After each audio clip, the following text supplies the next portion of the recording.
your peers. Hmm?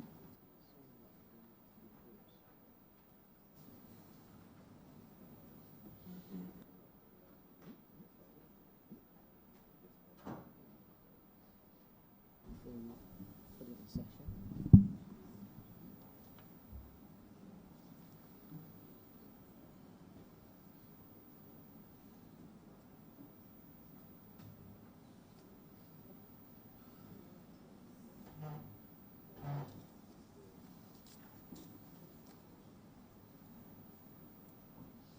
Miguel? How many offers we have done so far?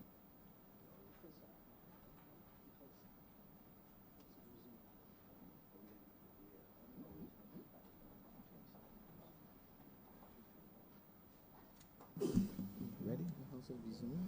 The House is now resumed. When the House When the House suspension was taken. suspended, was taken, we were in Finance Committee. To that, we should return.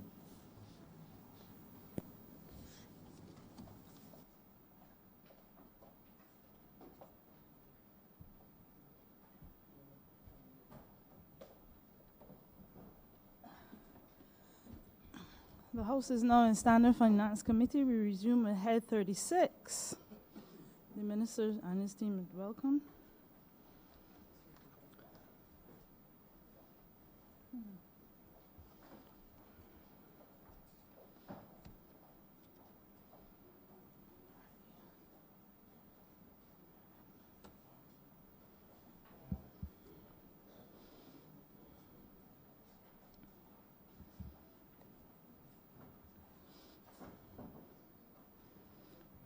We have 45 minutes left on this head, and we resume with the Honourable Member for St.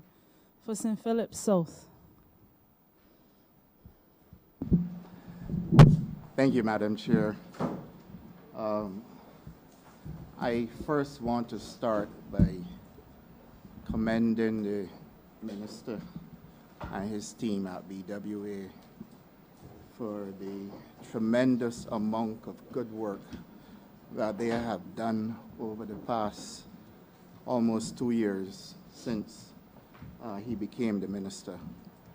I'm doing that consciously knowing that I have had several complaints, not only in St. Philip South, but right across St. Philip. And I've been able to get those handled expeditiously.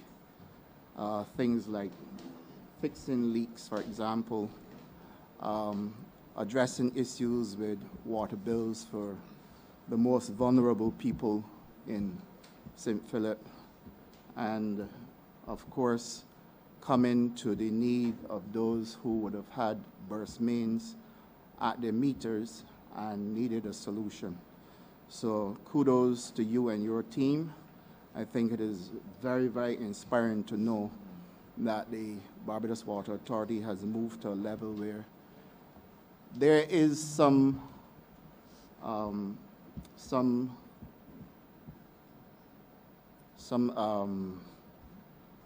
change in the way things are being done at the Water Authority.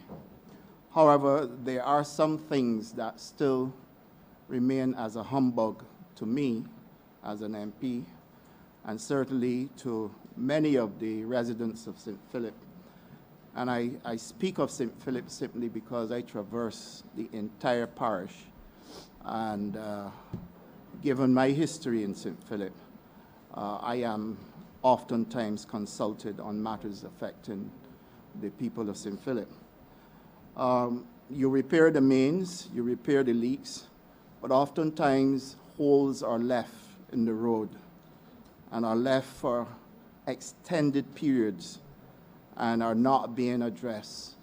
And this then leads to a further humbug because then people have problems with the cars, the suspensions, etc.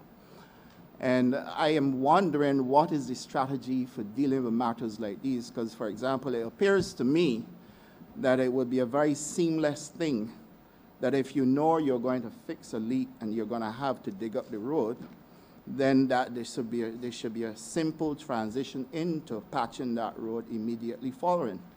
But what happens is that oftentimes 2 months, 3 months, 4 months, and I have a case that dates back to June last year, where the road is still not fixed. And even though it was reported to the Barbados Water Authority, it's still not being addressed. Now, I don't want to treat to this as a criticism, but more importantly, to understand what is the strategy in dealing with these things and how you can propose to address it so that what appears simple to me ought to be simple to everybody else at the Barbados Water Authority.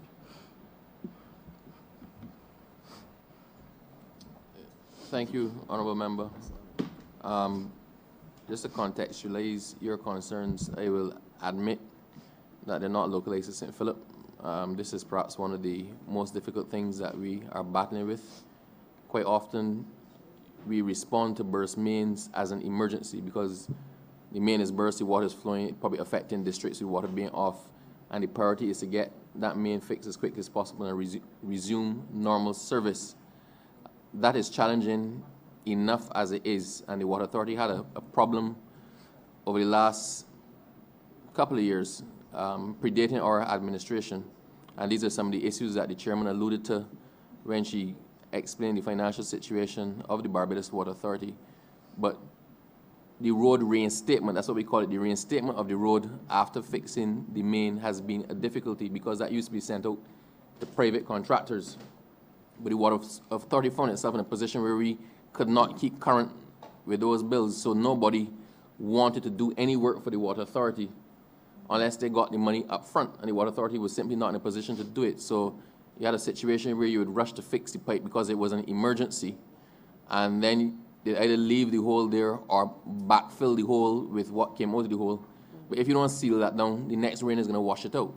So, Honourable Member, this is an issue that is not, as I said, not localized to St. Philip. This is one that has affected us across the length and breadth of Barbados. Indeed, the Honourable Member for St. Thomas has on multiple occasions, I don't want to say threatened, but explained to me that she's coming after me personally if for some reason her or any of her family drop into some hole that was around a corner in St. Thomas. So we have a program to deal with it. We have started to address a lot of it, but I think the best person to nail this one down is Mr. Halliday. Thank you and good afternoon, Madam Chair, Honourable Minister. Yes, our Minister has actually summed it up quite well. We have had this as a perennial challenge for the last several years, if not decades. And truth be told, the issue of reinstatement, which is principally the one that you're speaking to, has vacillated significantly between private contractors, the BWA, and MTW on occasions. And indeed, our issue is simply a financial one. And particularly as it relates to the small contractors who are often reliant on us for very timely payments, and that we have not simply been able to do for quite some time. So in our recent discussions with the Ministry of Transportation and Works, we have again determined that we will work with that ministry as best as we can to address the reinstatements in as timely a fashion as we can. But the reality as well outside of finance is that whenever we're responding to burst mains overnight or in quick order, we're not always able to mobilize the repair of those roads. Indeed, on every occasion, we seek as much as we can to compact and fill those roads, but then the actual surfacing of the road may sometimes take a while. So we are actually in discussion with the Ministry of Transportation and Works, as far as I'm aware, to try and fix that. And to bring it down to the granular level, for the moment, we're working with it on a week-by-week basis in terms of the supply of that information to that department or that ministry to see how best we can work together to address the timeliness, if nothing else, for the reinstatement of those roads. And just in relation to that as well, although we're getting assistance from the Ministry of Transport and Works in this regard, it is not free because they do invoice us for it. So it appears on our books as a debt from the Water Authority to the Ministry of Transport and Works. So we have to be very careful about how we rack up those debts with everything else that we're going through and the restrictions that we're under. But it is a concern that is noted, it's a concern that is top of mind for us, and it's something that we're working on trying hard to address. What people will realize is that in the last couple months, in particular, especially with our extended hours program, we've been trying as much as possible to reinstate the road. Once we fix the breach, quite often you don't reinstate immediately. You check to make sure that the breach is fixed and it holds it back up to water, the pressure in the main, before you reinstate. But we're looking to reinstate within 24 to 48 hours, now as much as we can. So my follow-up comment and question will be, the good work you're doing can be thwarted simply because it seems to me that how you prioritize basically will be dependent on how the overall strategy for treating to the delivery of water to Barbadians is being viewed. I note that your general manager said that this has been going on for several years. So if it has been going on for several years and you are aware of it, you're doing good work now. How is it that this wasn't prioritized at the point in time when a decision was going to be made to put up a structure at Pine East West Boulevard? And if we can quantify what that structure actually cost the BWA and compare it to what it would cost to deliver this service and actually at the same time empower those small contractors. I take your point entirely. I do believe in many things. Public life is dictated by priorities. And the construction of the building, as grand as it is and as comfortable as we are housed in it, should not have been a priority over the more immediate concerns of the Water Authority in carrying out its mandate to provide safe, efficient, reliable, potable water to Barbados and to keep our systems running properly. I guess when the chairman outlines some of the costs involved there, I think your questions will actually answer themselves. So, Chair. Madam Chair, Minister, thank you for your question. As I would have indicated during this session yesterday, the Barbados Water Authority found itself in reviewing only 20 contracts thus far, in a situation where the overall expenditure cost to the Barbados Water Authority would have been $1.5 billion. At that point in time, as I indicated, those contracts would have been signed at a level way beyond the management and became known after the fact. So for instance, we have a situation where we have smart meters that aren't actually smart, simply because the codes required to read the meters was removed at the 99th hour from the contract at a reduced price that makes absolutely no sense. The meters then covers were purchased for the meters. Those covers were underground covers, whereas the meters are above ground meters, and those covers cost the Barbados Water Authority $5 million that cannot be used. All of which are laying littered around the bell and exposed to the elements, and we can't sell them back on to anybody because they're branded Barbados Water Authority. Then there were consultancy fees for a company that also totaled $5 million, being the same company that was contracted to purchase or contracted to provide the covers. I'd rather not do that now. And so the truth was, at the level of the decision-making process, unfortunately, the interest of the people of Barbados was not the priority to which it is being given now. Where we are very much mindful of our responsibility to the people to ensure, and that's why I say I often read in the newspaper and hear people talk about the Barbados Water Authority, and the Barbados Water Authority should do this or should do that. And the truth is, one of the things that I've learned, because this is my first session here, is the importance of information and communication. Because the reality is, so much money was expended that the day-to-day operations of the Barbados Water Authority was not attended to. I would have alluded yesterday to the fact that we are seeking desperately right now to actually accumulate a stock to be able to change out or repair when mains get burst, when we have to change a pump, when we have to deal with outages. We were only able recently to purchase surge protectors, which, given the instability in electricity from time to time, you'd figure would have been a priority.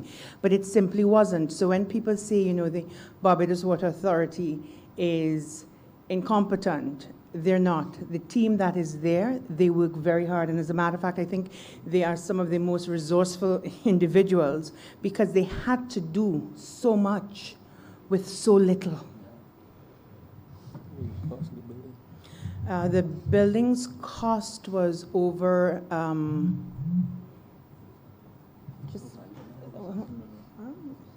$65 million.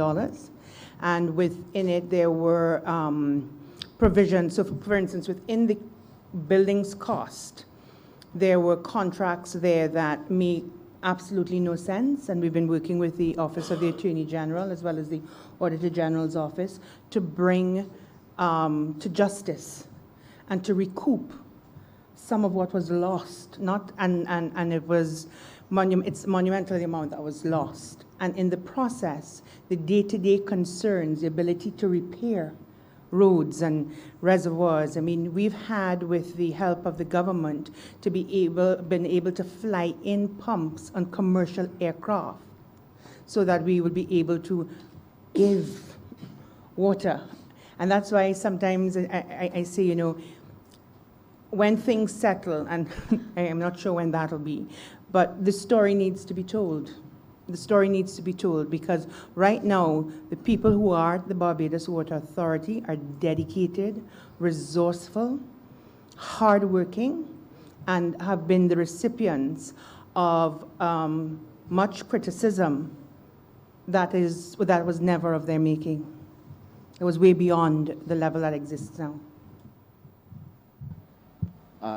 Madam Chair, I also have a question with regard to energy, but based on what I just heard from the chairman, I just wanted to comment that it would be useful at some point in time to see a quantitative analysis of what the building actually cost at the time when the decision was made, based on the priorities of the Water Authority that remain outstanding, including the provision of water for northern Barbados, and the swift repair to what is referred to as the digouts, and how it impacted on the small contractors who benefited from that. Because I strongly believe this is something that Barbadians ought to know the true story about, rather than a piecemeal approach to disseminating that information. And this is by no means an indictment on what you all are doing. It simply speaks to being able to give us comprehensive analyses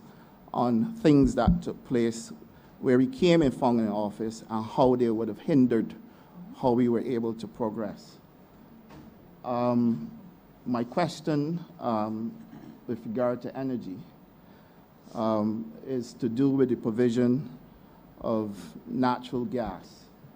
And I reference St. Philip again because I am aware that over 15 years, the residents of a part of St. Philip called Ruby Park, which is an area that has what you would refer to as very high-profile individuals, or what Barbadians refer to as returning nationals.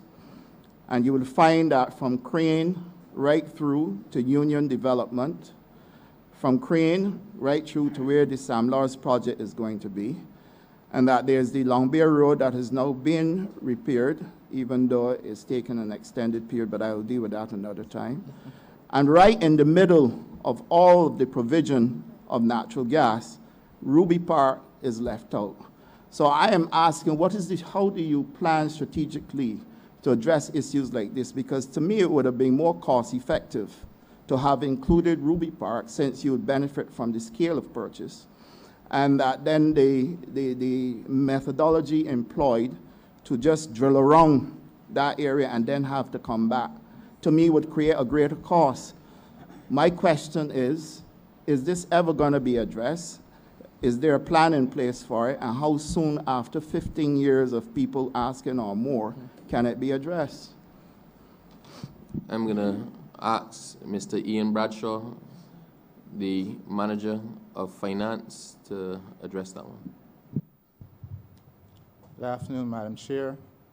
Good afternoon, honorable ministers.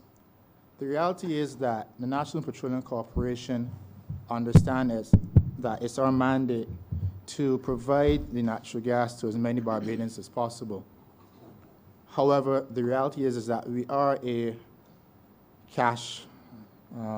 our cash reserves are limited, and we have to be mindful of the provision of a safe, reliable service to our existing customers.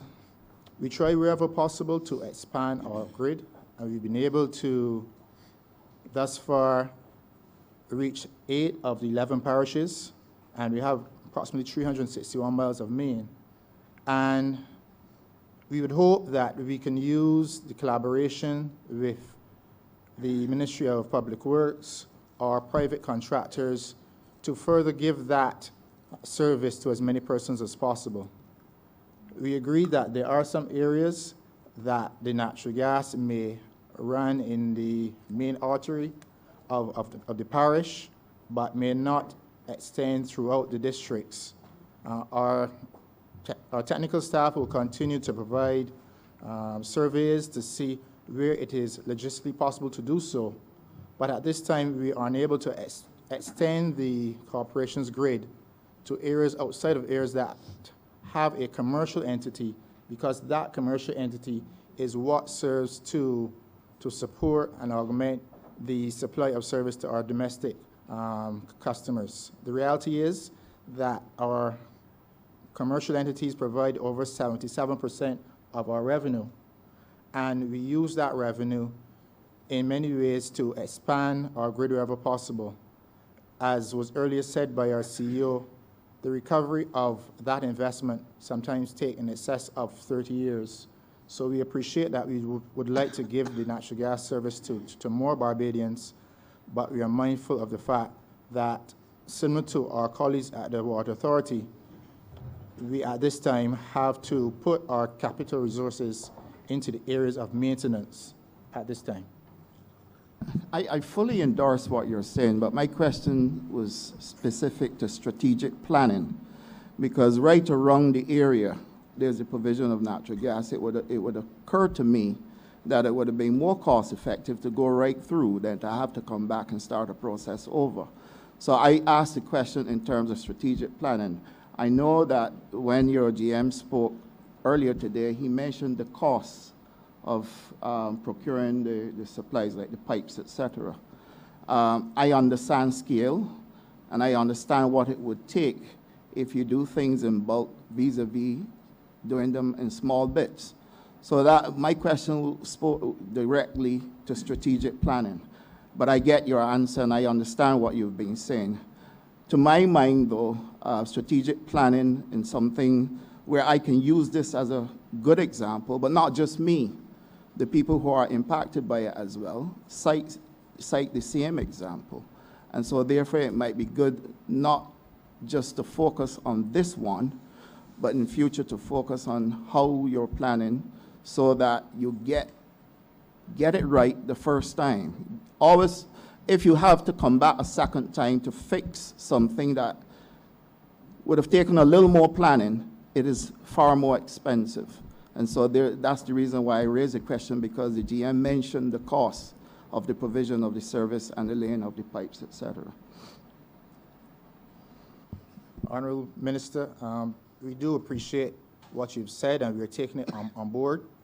Our strategy has always been to be as prudent in our execution as possible, but in reality, sometimes to provide the natural gas service to a significant area of any one district may require us to execute that service in phases.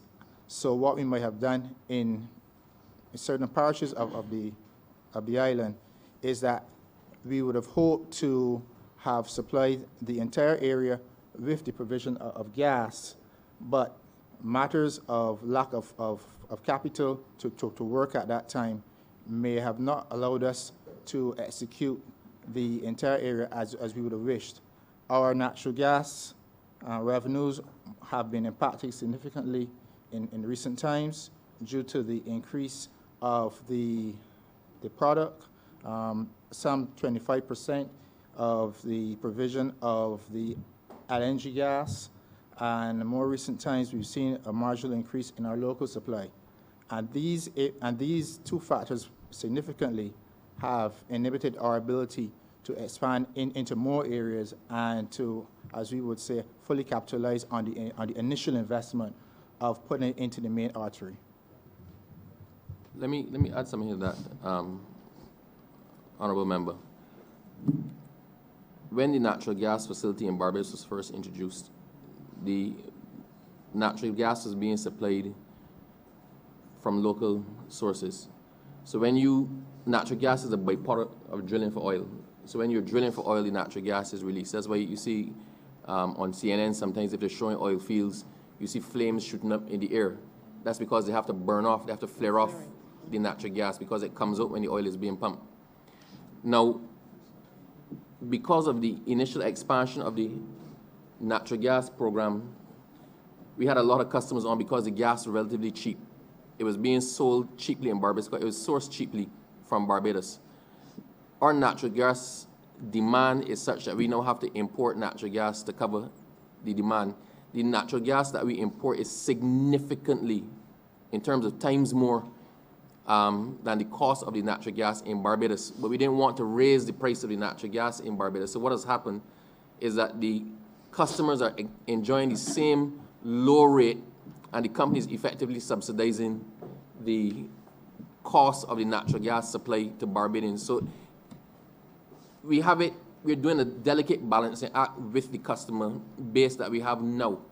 If we have to expand that customer base, knowing that we're going to have to import the natural gas to service the new customers, then the cost as well goes up. So it may not, with the model that we have and the cost structure that we have, to expand that customer base now doesn't make sense because the company is going to incur losses. For us to expand to everybody who wants, we're going to have to charge realistic or at least costs to cover our costs of the supply, which means the cost of supplying or connecting people is going to go up, right? And the cost of the delivery of the service is also going to go up. The other thing is, the model is, I'm here, the supply ends here. If it is where the honorable member, Minister King is,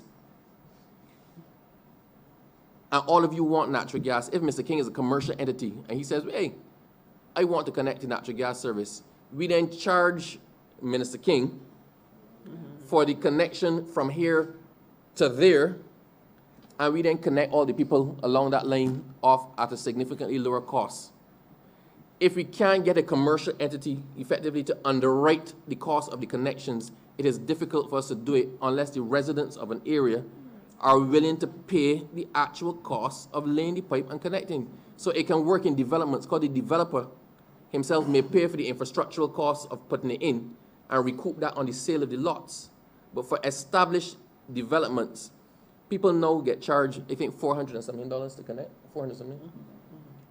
If we were to charge what it actually costs, then everybody would be paying about $1,800 for the connection. So unless we get a corporate entity or a commercial customer who wants a service and is willing to pay for the connection to them, it is difficult for us to expand that network. And even if we do, we still have the issue that we're now importing the natural gas to cover the shortfall.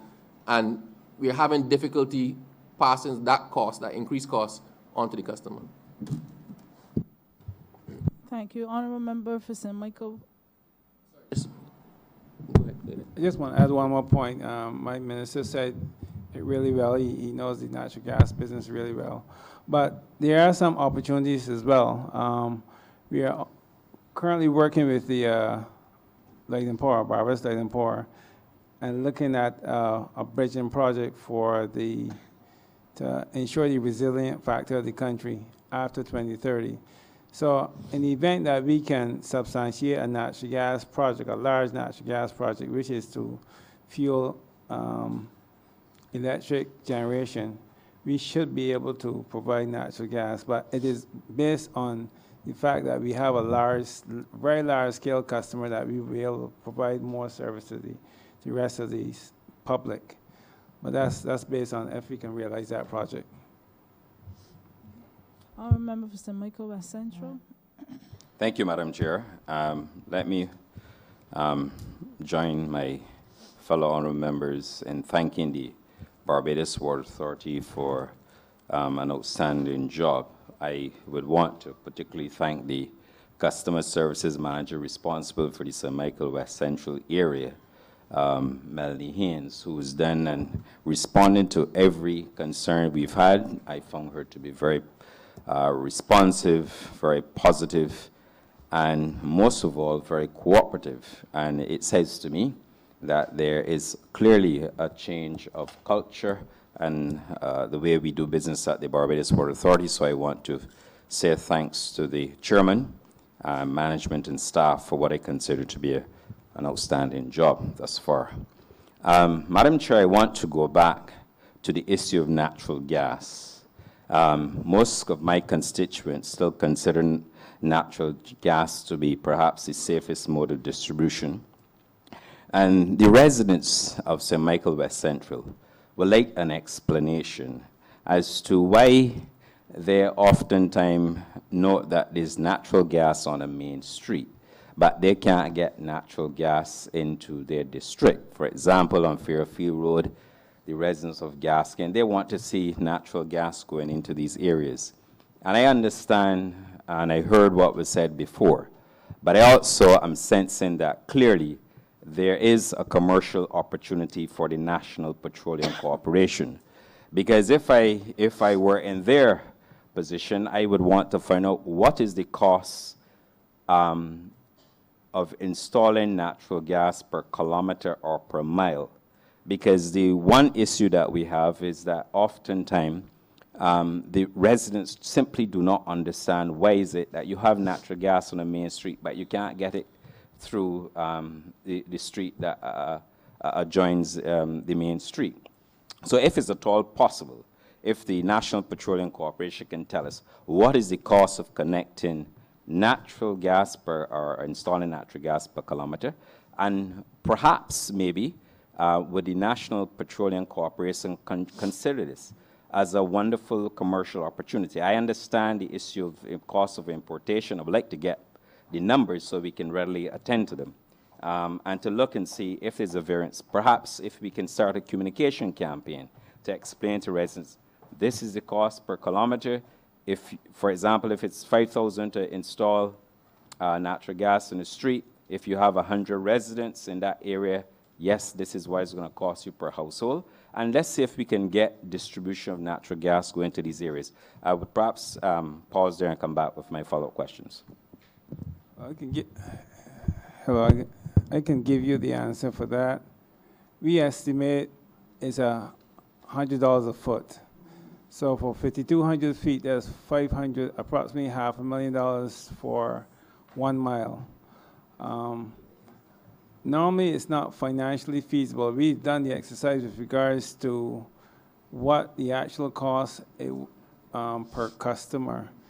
To cover the cost is over $4 times as much as we charge right now. The customer is not willing to pay a 10% charge or even a 20% charge. We wouldn't expect them to pay 400% of the cost of the natural gas. So we've done the exercise already. We've understood clearly that it is not the amount of houses in the neighborhood. It is if it's actually anchored by a commercial entity, a commercial project.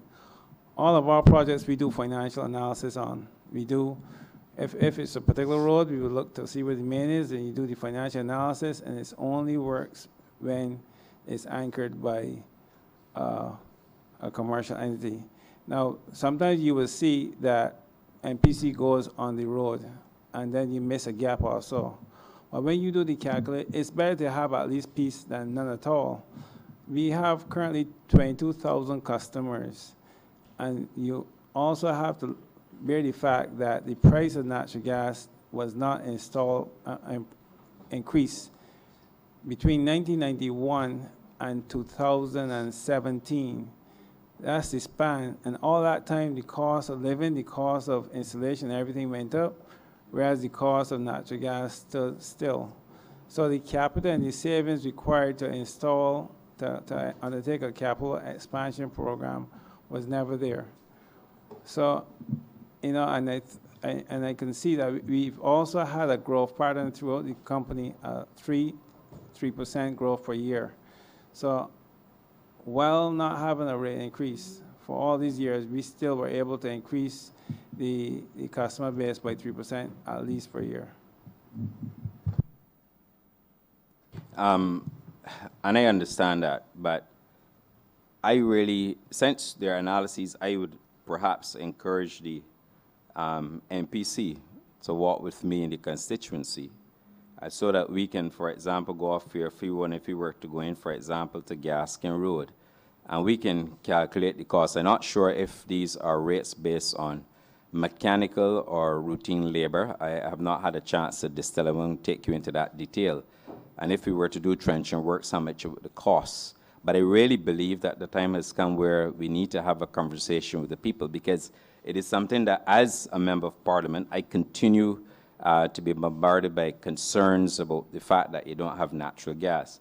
And if we obviously can get the cost, if we can measure it, and cost of installation, and obviously, like I said, we want to see if this is more based, more labor intensive or perhaps more mechanical, and we can get down. And if it's a commercial opportunity, accept the issue with the fact that you've not had a rate increase.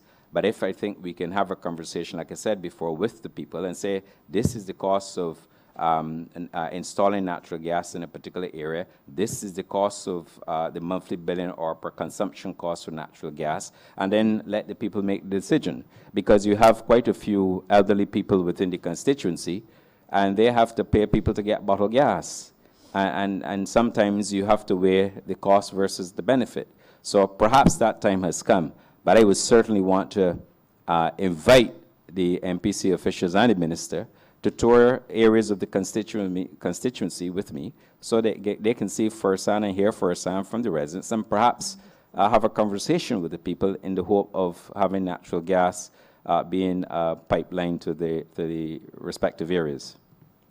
What I can say in answer to that, and I appreciate your concern, because it's not just you that gets it. I guess it's all of us, and I get it as well, because being the minister responsible for natural gas in the MPC, my constituents don't understand why you don't just send the MPC out to connect them. So I probably get it more than anybody else. Having said that, the MPC will be happy to work with you to give an estimate. And the reality is, if we actually found that district in Barbados that the residents are prepared to put together and cover the cost of the installation, I don't think the MPC will have a difficulty in installing the service. I mean, we still have the issue of the increased cost on subsidizing extra customers on the line. But the reason a lot of developments have it is because it's a closed unit, and the developers are prepared to expend that upfront cost to connect their people and then factor that into the cost of their sale price of the house or the land. So I can arrange to have the MPC go with you, go with the honourable member, sorry, madam, go with the honourable member and give an estimate as to what it will cost to connect the district that he's talking about. And after that cost has been worked out and calculated and shared, then if the honourable member manages to raise the resources or convince the residents of the area to upfront the money, then we'll be more than happy to install the service. To all credit to you, I remember you coming with the same explanation last estimates, when you offered to, if the residents were willing to join together, that y'all were willing to put in. I remember that well. Anything else, honourable member?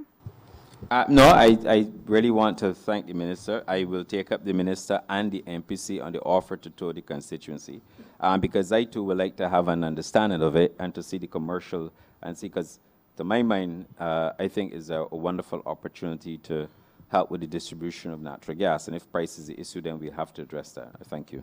Thank you. Honorable Member for St. George North, you have 3 minutes per question. St. James North, sorry. Thank you, Chair. I'll be short. Minister, I would want to carry us back a bit to, as a follow-up to what the Attorney General had asked this morning, Honorable Attorney General, in terms of generators. And as you're aware, I would have met with your team last month in preparation for this year's hurricane season, as I did last year, and with other stakeholders involved in the preparation of our country for the season in building resilience. And yes, the issue of generators is a concern. Your ministry has done well in increasing the capacity from what it was 2 years ago. When we came into office, we found a inadequacy of generators around the various pumping stations, but we are still not at full capacity. I think it was mentioned by Mr. Leslie maybe that we still need generators at about 30 remaining pumping stations, and this is clearly a concern, especially as this is connected with electrical supply and all of that. And you know, we have that problem and that issue, and I'm just wondering if you do have money in your estimates for this year to close that gap in terms of the amount of generators that we do require to build resilience in our country for hurricane season. I know that last year, for instance, on the last day of the estimates, if I remember it was, or just after, we did bring a supplementary to Parliament to give the Water Authority $2 million to build resilience in terms of capacity for, I think it was both generators and water supply. And so I'm asking if we do have that in the estimates. I know, of course, I think Mr. Leslie quoted a figure of about 4.5 million to buy the remaining generators. I believe I was told 5 million when we met last month, but you know, I am concerned, of course, as Minister, with responsibility for Home Affairs in terms of us building greater capacity and building greater resilience. I thank the honourable member for his question, and I guess this is where my ministry starts to affect yours. Madam Chair, the difficulty that we have is there are a lot of projects that require the attention of the Barbados Water Authority, and they're all urgent. I appreciate and understand the need to build resilience in and for the generation capacity. There is a small amount in our estimates for generation, but being quite frank with you, the amount in the estimates can't begin to service the deficit that we do have. As it stands on the Barbados Water Authority is off of central government's book, so the bulk of matters for the Barbados Water Authority will not appear in the estimates. The Water Authority has to self-fund. We have, because of emerging and emergency situations, we have had to use a lot of the resources of the Water Authority to address things as they arise. When we had the knockout situation with the Hampton pumping station where 10 of the pumps went down, we weren't expecting to have to replace 10 pumps, but we had to do it, otherwise the water would still be off. When the drainage works were being done on Highway 1, and the road had been excavated, it made no sense to allow the road to be closed back up without laying the mains one time that we were planning to do. We had not planned to do them at that time, but we then had to take all of the pipe in stock and lay it down Highway 1. So we then had a pipe deficit. We are trying to do the Vineyard project, trying to get some funding for it, but until such time as we get the funding, we are going to have to finance the vineyard project to alleviate the issues in St. Joseph out of pocket. And the list goes on and on. The reservoir situation where we found the crisis with the reservoirs early last year, and we then had to do the emergency construction of a number of reservoirs. I mean, people will see the massive reservoir going up out by Fort George, also Lodge Hill and Boscobel, right? Those were unplanned for expenses that sucked all of the money out of the coffers of the Barbados Water Authority. So with the best will in the world, every single day it is something new. So we would love to have the complete generation capacity at all of our installations, and that's what we're aiming at. But our reality is that we would make the best plan in the world, and if we actually had the money, we put aside that money for it, but something else is going to crop up. So we have to do them incrementally, playing the hand that we've been dealt with, and trying to stretch our very, very scarce resources to make as much different in as many aspects as we can possibly deal with. But specifically, I guess Mr. Halliday has a better handle on the actual. Mr. Halliday, just quickly supplement that and I wrap up. Through you, Madam Chair, Minister Hinkson, I just want to emphasize that at core for the Barbados Water Authority is the issue or concept of resilience. And we may at some point in time need to broaden the conversation beyond that of generation capacity. But certainly where we're concerned, yes, funding has been an issue. And even for the funding that we required last year in respect of preparing for these emergency procedures, we weren't able to get the required funding, and therefore we are still backpedaling somewhat in terms of trying to get there. I would say that notwithstanding, we have made considerable progress in terms of generation installation capacity. We have installed all lightning rods, or rather lightning rods at all of our facilities. We have installed surge suppressors at arresters at all of our facilities. And we are discovering that we still have some challenges. And to that extent, we have actually been working with the Barbados Light and Power on three separate areas from a collaborative standpoint. But the chief one that applies to the conversation that we're having now would be that of the quality of electricity provision to our stations, and particularly those that are affected critically that we've observed over the last several years, because we've been managing or watching the trend. Thank you. Any more questions? Honourable Member for St. Philip West. Thank you, Madam Chair. Minister, I want to thank you for explaining in great detail the problems you face with the natural gas.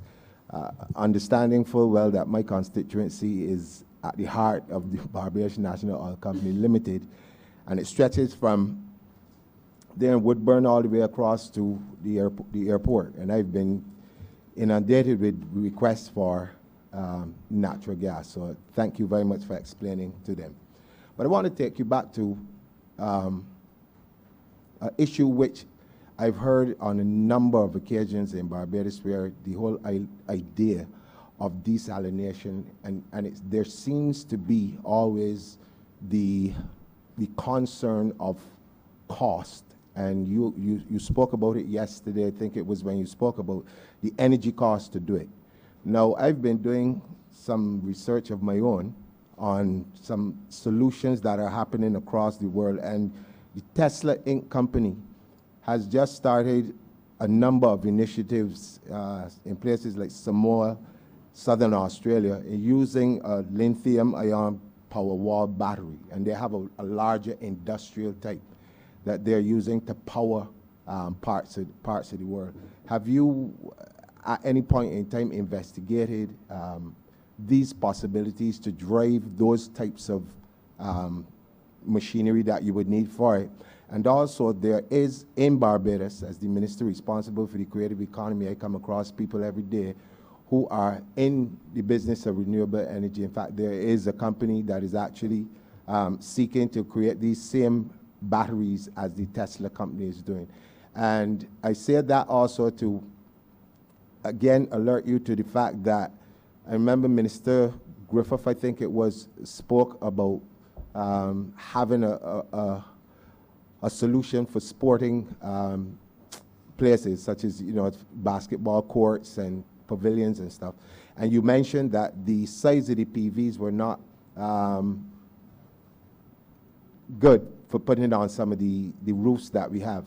But I've also seen places where you have PVs that are like shingles, smaller ones, and maybe those are some of the solutions that we may want to examine and see if we can use those. Because if we're supposed to meet these targets by 2030, I think the time is now for us to really look at all of the different solutions to reach there. Thank you. I'll just take the second one first and then turn the first question over to Mr. Leslie. It's not that the size of the PVs were not good for the roofs, it's that the roofs were not good for anything. So the size of the PV, whether it be shingle or otherwise, the roof was still compromised to a sufficient extent that the roof had to be upgraded. With respect to the solar shingles, we were looking to test some of those. I think we were actually looking at Ilaro Court to do it. That technology exists. It is becoming a bit more mainstream now, so we're looking at all of these options, trying to find the best fit for Barbados, because some of the shingles actually, the hurricane rating of the shingles is higher than the PV panels. So we're looking at all of that. It's a work in, every day is something else. It's a work in progress there. I'm going to ask Mr. Leslie to address the other aspect. Good afternoon, Minister. Thank you for your question. In relation to the desalination, as you mentioned earlier, the Barbados Water Authority has been looking at a number of options. As we indicated yesterday, desalination is one of them that we will be using or be looking to use to augment our water supplies. Desalination, as you correctly said, it utilizes a lot more energy than the traditional means. And we've been looking at ways in which we can reduce that energy. You mentioned the batteries. We've been looking at batteries, but batteries can power equipment for only so long, and then you have to recharge them again. So we've been looking at how we would do that. We're looking at coupling batteries with wind, coupling batteries with PV, all those different options we are looking at. But we have to find the best mix to be able to produce the water at still a reasonable cost. In our budget this year, we've been looking at some package solutions because based on the information that we've been getting from the Meteorological Office and on the CHMI, they're predicting that we should expect to be going through drier periods, and I think last year was the worst on their records. So we are not waiting. We are actually examining all of those options that you had mentioned, and later in the year, you'll probably be seeing some of those rolled out especially along the west coast of the island where the seawater is readily available. But we also have to see how we can look at the energy that it consumes and put solutions in place that will minimize the amount of energy that they're using. What we're actually looking to do, we know that they're energy demanding, and we're actually looking at PV systems at other facilities that would kind of offset the cost of those packaged plants or desalination plants around the island. Thank you. Thank you. Two small questions from me before we wrap up, because we are limited for time now. One, I need some advice. There are a few people in my constituency and others. I need some advice in terms of the water bill, not so much your part of it, but the levies, on what somebody can do that the house is unoccupied. For instance, if you had a relative that died and nobody's in the house other than for you to go once, twice a week to make sure nobody broke in, but still are being asked to pay the levies. Is there any recourse to that? And two, before you move on, the last thing, the residents in Long Bay, I had asked since June last year, don't want you to sound bad, y'all normally give me excellent service, requested that their meters be moved from the main road in Long Bay. They traverse about a plot of land, maybe 50, 70 meters, to get to their home, several of the residents. So they are prone to fires and the grass piece, and then they have leaky pipes that they're unaware of till they get a high bill or the animals trod the pipes. Can I speak to you at some point with respect to having the meters move a little closer to their homes? That's it from me. Madam Chair, we're always very happy to facilitate people in relocating equipment where it's causing them a hardship. So we have no difficulty in looking at that. I know you had raised it before. I can undertake now to follow up and see that that is addressed. If it can be done, let it be done. If it can't be done, we will give you the reason why it can't be done.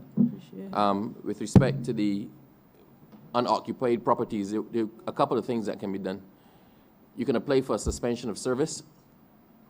If the service is suspended, remember that the GSC attaches to the water bill. So if you actually suspend or disconnect the service, then none of the rates apply at all. Previously, historically, people were, especially when it's an estate matter, they were unwilling to disconnect the property, because if you disconnected the property, you then had the other issue where that until the estate was resolved, you couldn't get the property reconnected because there was no owner to give permission. So historically, we've had a situation where it was more expedient to keep the water connection and not get it turned off because you couldn't get a service reinstituted easily. But that problem has now disappeared with the new policy of the Barbados Water Authority. So if there's no reason to keep the service active if no one is in the house or if the house is unoccupied for a significant period of time, because you then deal with other things. You deal with perhaps bursts. You can have a burst or a leak inside the house and you not knowing it compromise something. So that issue now with the revelation, with what we've discussed today, and we're going to publicize it a bit more so people are more aware, that issue should no longer arise because there's no need to keep that service connection going because you can reinstitute or apply for new service if that one was disconnected. You offered a second explanation, or that's within it. You said one or two things. Suspension or disconnection, it all amounts to the same thing. Okay. Go ahead. That's it. That's it. I'm inviting you to do your wrap-up now, 10 minutes or less. Madam Chair, in pursuit of time, I don't think I'm going to use my full 10 minutes. I want to thank all of the honorable members for their questions. We had a significant amount of time in the hot seat, and I would like to think that the bulk of questions that members had have been addressed, and I know that some were able to put direct questions from their constituents to the representative of the Water Authority, and I hope that we have operated in some measure, or this process has been such that the questions of the constituents and the citizens of Barbados have been addressed, and people have a greater measure of comfort, or at least a greater measure of understanding following this process. I just want to commend the staff of the ministry, who I think represented themselves quite well, and by ministry, I mean all the departments under our ministry. It has been an exciting and hectic last 12 months, last 18 months. Our program for the next 12 months is equally as exciting and probably going to be even more frenetic as we try to push all of the policies that assist us in achieving our 2030 goals and taking off our checkpoints along the way, as well as enhancing the services and the reputation of the Barbados Water Authority in the delivery of safe, potable, efficient drinking water to the people of Barbados, and in their satisfying and representing their mandate. Madam Chair, I don't think there's much more that I can add, but I ask that Barbados and Barbadians stay tuned. As we say, watch this space, because a lot of exciting things are happening. Significant developments have happened over the last 12 months, and I expect there to be a visual recognition of the aims, efforts, and achievements of our ministry, whether in the energy sector, whether in the oil and gas sector, whether in the water sector, that people will be able to see that things are happening in the Ministry of Energy and Water Resources. So with that, Madam Chair, I beg to move that this head do stand power. Question is that head 36. Head 36 in the amount of 28,556,000. Yes. Yes.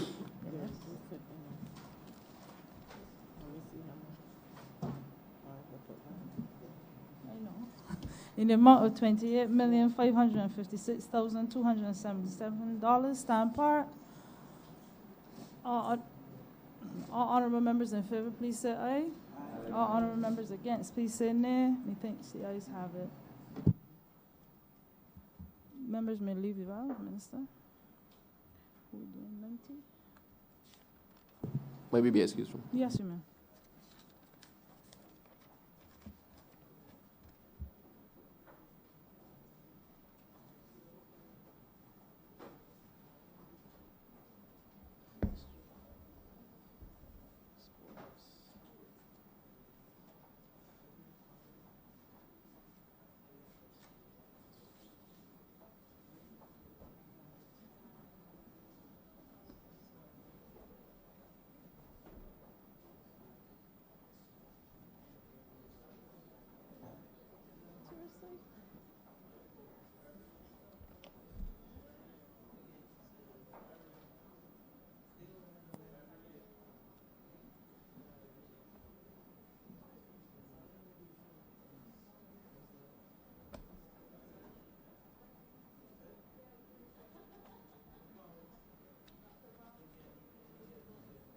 Say again? Oh. No problem. I lost the page. 87.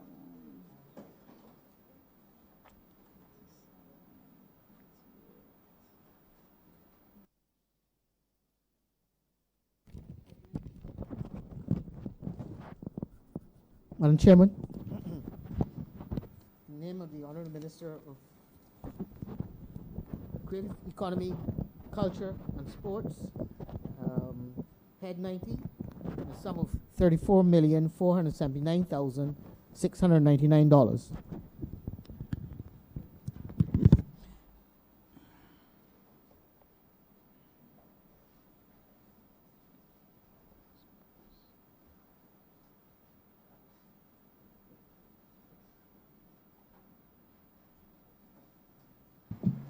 Thank you, Madam Chair. Permission to allow my team to join me. So granted.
Honourable Minister, you may introduce your team and offer your opening remarks. 10 minutes.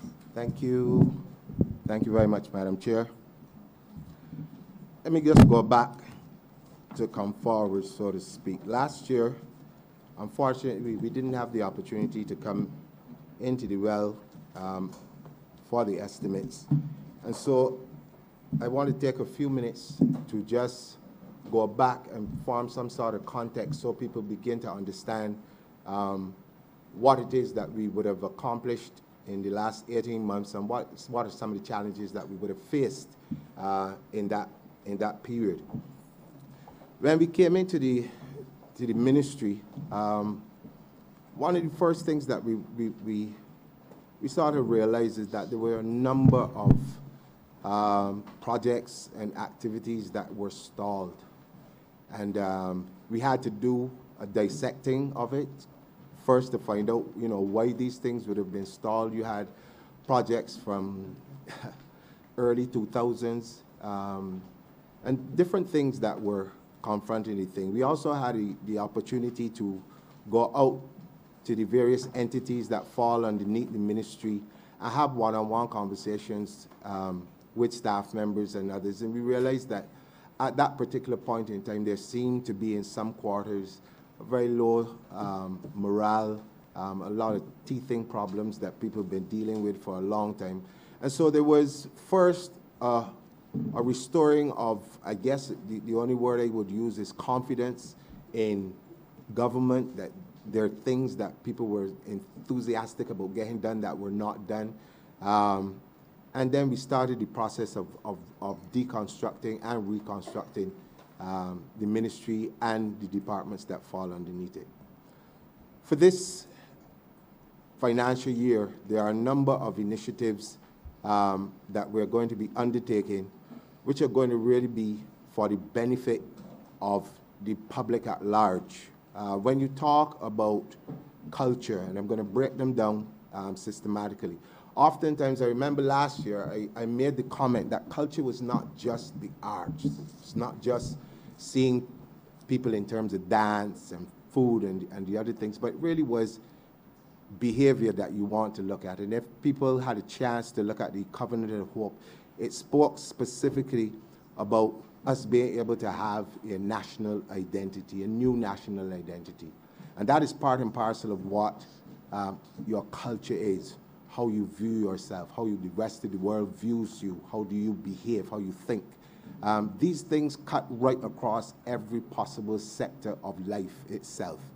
And so we've taken up a position where we want to use not only our heritage, we want to use the history, and not just the history from a one-sided viewpoint, but that covers all of the persons who make up this wonderful place that we call Barbados, to bring our societies closer together, to get people to know more about themselves, to be the very best that they can be.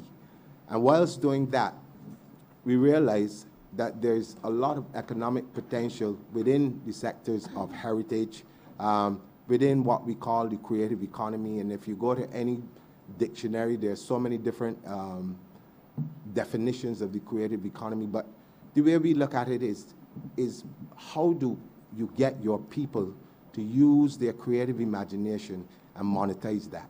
And what do I mean by that?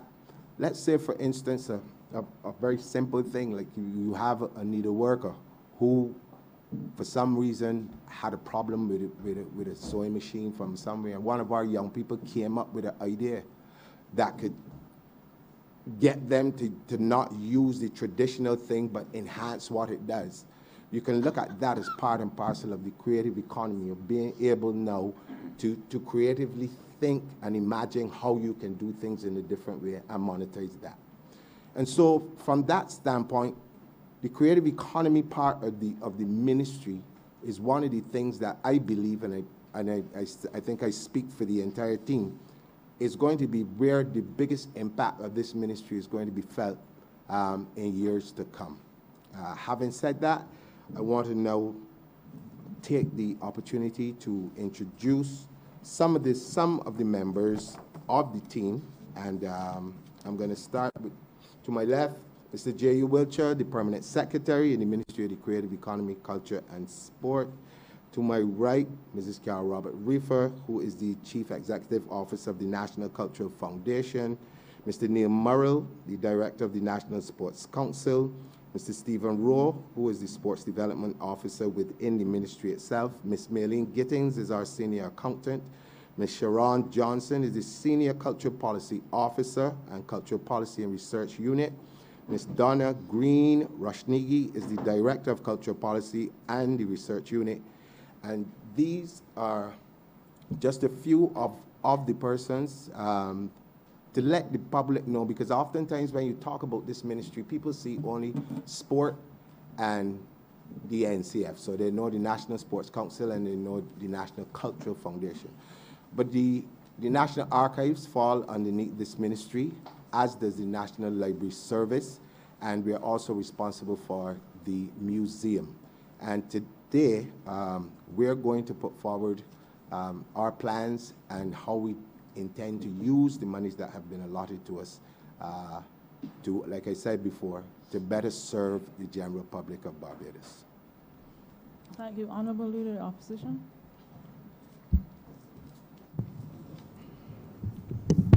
Thank you, Madam Chair. Thank you, Minister, for your opening comments, for your presence and that of your team. I'm not going to make opening comments. We'll get straight to questions because I have about 14 of them. And we'll start with the easier one and the one which has to do with numbers. And see what we can learn in terms of the numbers captured in the document. There is a provision for professional services in program 276, subprogram 7005. That moves professional services from 32,000 to 200,000 in the year ahead, just asking with reference to that.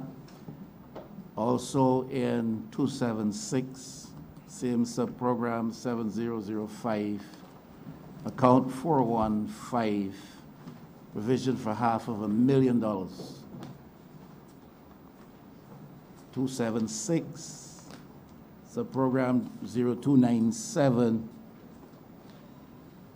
785, I think that's the account that has to do with capital structures.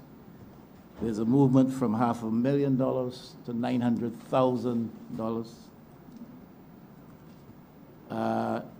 Program 276, subprogram 0298, account line 315, I think that has to do with the NCF. There's a movement in grant from 6.4 to 7.7, increase of over $1 million, which perhaps the minister or his team would want to justify for us. And program 425, subprogram 0432, line 416, that has to do with capital works. There's a movement by $600,000 from $600,000 to $1.2 million. Those are some of the numbers. I hope you've got that, you and your team, Minister. I also noticed that with reference to the Sports Council, there's a provision being requested of $13.8 million, but at $12.5 million of that goes towards administrative costs. And I'm wondering if you are satisfied as a minister that that is a sufficient provision of expenditure beyond administrative costs for the work of the National Sports Council. That's my first question, ma'am. Okay. I have to do the numbers. Okay, so that's a lot in, in one thing. So we try to break them down one by one. Let's start with the National Cultural Foundation. You wanted to, could you just repeat for me because it was a lot? The movement for NCF, it seems, is from 6.4 to 7.7. Just asking you to justify that. I'm sure that you can. Of course. Okay, so I allow the CEO to explain. Good afternoon, Madam Chair, sir. Like the Minister, I would want to go back a bit before I come forward.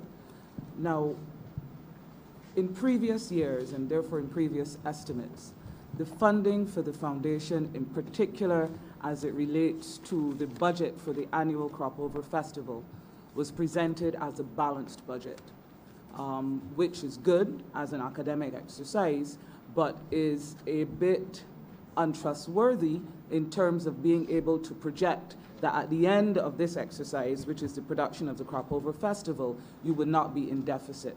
This year, for the first time in a long time, the budget presented for the Cropover Festival is an actual budget. It is based on costs coming out of the production of last year's budget, and it also includes provisions for enhancements to certain events due to our participation in the Begathering and Vision 2020 project. And therefore, the majority of that increase in numbers is reflective of the presentation of Cropover and NIFCA in part as actual budgets and not balanced budgets.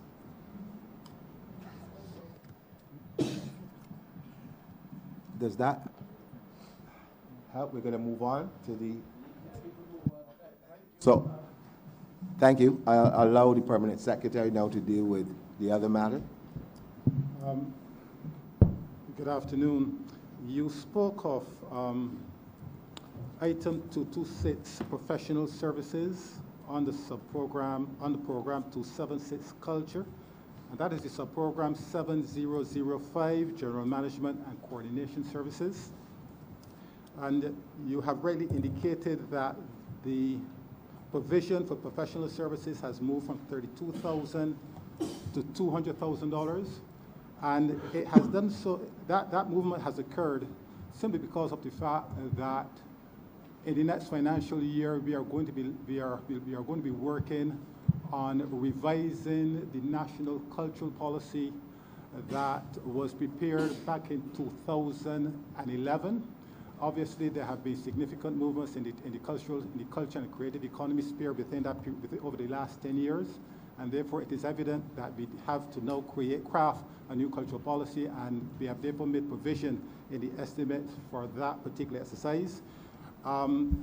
We have also engaged a consultant who's going to be working with the ministry as well as with the National Cultural Foundation in terms of assisting in the development of artists, as well as as you are aware, we are currently in the midst of the Begathering exercise, and there are a number of events which have to be put on through the country, and therefore this particular consultant will be assisting the ministry and the National Cultural Foundation in that exercise. Thank you. I'm going to ask Mr. Neil Murrell, the director of the National Sports Council, to come to explain your other queries, sir.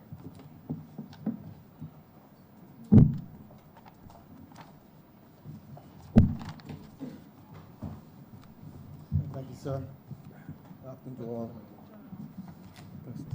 Good afternoon, sir. Thank you. Thank you all.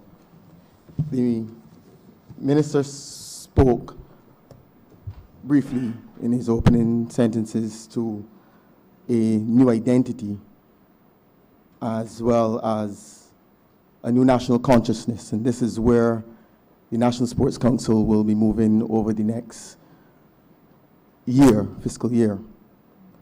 We have had this increase because we want to reach out to our various publics, various communities. We've had an increase in communications. We have the UNCTAD conference coming in October of this year.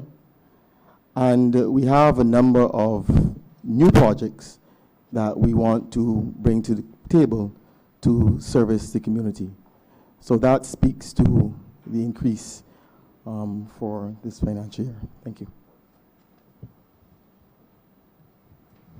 I wasn't too bothered about an increase. I was really querying whether or not the money is sufficient. Beyond out of 13 million, 12 million goes to operational costs. Is it sufficient beyond that, the balance, to significantly support the program of the Sports Council? The truth is, sir, we would always like more money, but we have to work within... I didn't quite hear that. Could you repeat that? We would work within the financial constraints that we have, and we recognize that, so we will work with what we have. I think also what needs to be said also is that even amongst the constraints that we currently find ourselves under, the National Cultural Foundation and the National Sports Council benefit from the funds that are generated by the lotteries. And what we've been doing over the last 18 months is to ensure that we use those funds as wisely and as beneficially as humanly possible to help subsidize the areas where we may find ourselves a bit short.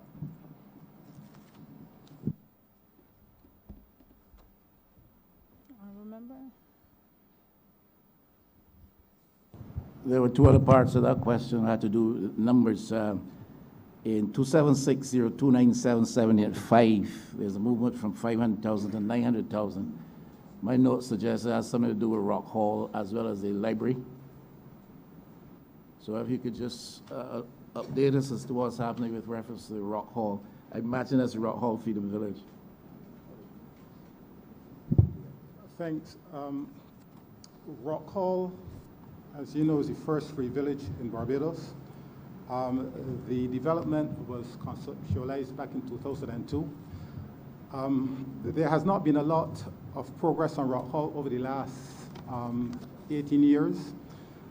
We are currently in the midst of, we have started that project. We are working assiduously in terms of completing that project by the end of June this year. And the provision in the estimates is essentially to complete the project. As you are aware, the monument was erected a number of years ago. There's provision for 4 shops which were erected back in 2016, and as I indicated, those shops have significantly deteriorated. Essentially, what has happened over the last few years is that the site has significantly deteriorated, and we therefore felt it was prudent and proper to make provision in estimates to complete a project that has been lagging over a period of time. In terms of the library, as you are aware, the library had to be relocated. Generally had to be relocated in view of the fact that there were some significant issues with that accommodation. The roof has deteriorated very badly. Sections of the floor is missing, so we have made provision in the estimates to restart that project. Now, the cost of that work is going to be about $9.5 million. Obviously, there's not enough money in the estimates to complete the project, but we want to be in a position to restart the project by engaging consultants with a view to structuring the project so that it can be completed within the next 2 to 3 years. Now, what we have done is we are going to be looking to get donations from various areas. Some entities have indicated that they are willing to put money in that project, but we have to make an effort to start back the project on the basis of the engagement of professional services. Thank you. All right, my other 2 questions quickly, ma'am, with your leave. Since Mr. Murrell is at the table, let me go sports.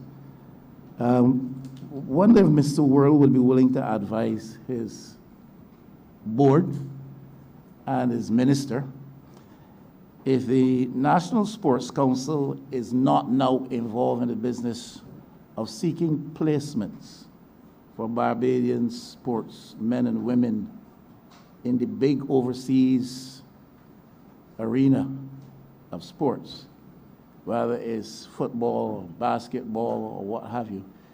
If the National Sports Council is not now actively engaged in the business of seeking for placement for Barbadian sports person, would you advise your minister and your board that this is something that the country needs to consider?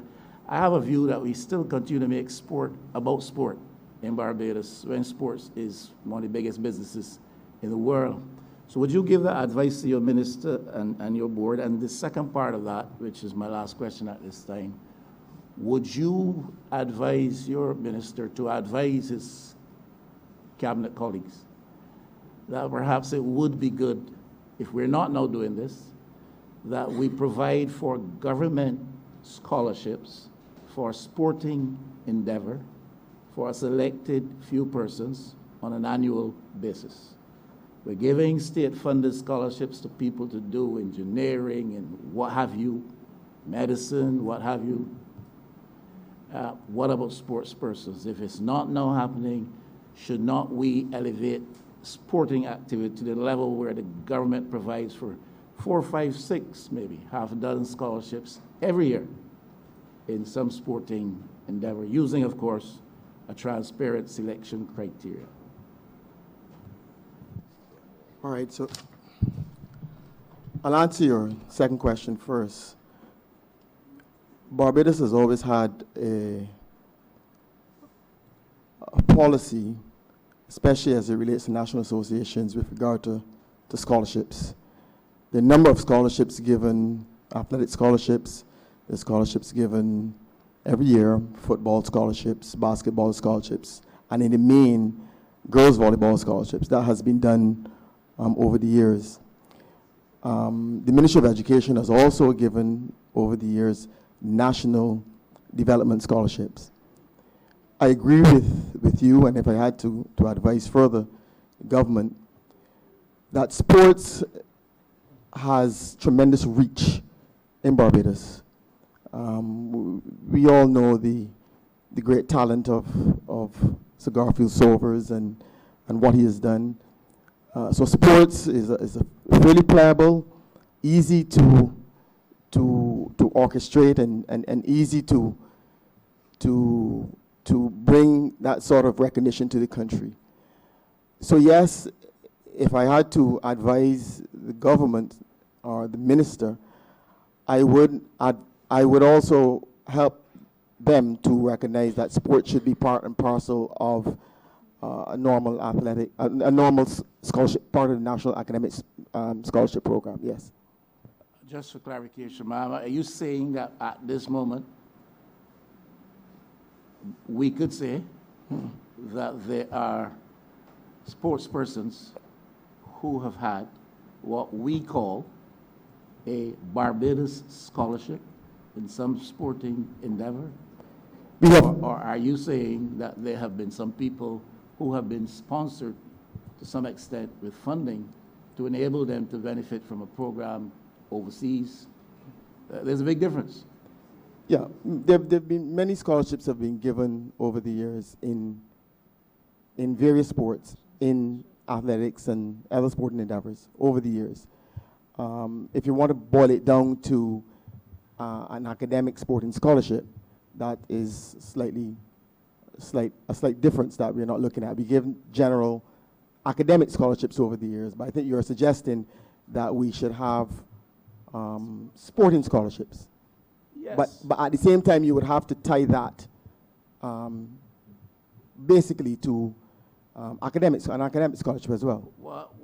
Well, we can agree or disagree on that particular aspect of it. But what I'm saying is we have to, in my view, elevate sporting disciplines to a level where a young man or young woman can feel, I can qualify for a Barbados scholarship in this field of my sporting endeavor. I believe we have to go there. I don't know that we're there, and I'm not too sure, understanding you clearly that we are there. But I personally very strongly believe sporting is such an opportunity for people to advance themselves that they themselves can benefit, and then indirectly through them, country can benefit. And we've got, in my view, to go there. I don't think that we have quite embraced that concept. I might be wrong. And additionally, would you advise your minister and board that your agency should be actively involved in placements for persons? This is outside of the scholarship. Yes, the Sports Council can be one of the clearinghouses in that respect, yes. I'd like to thank you for the questions and suggestions. But I'd also like to say that right now we are in the process of restructuring the sports policy, and some of what you've mentioned are going to be parts and parcels of what goes into the draft. Would you like to employ me as a consultant?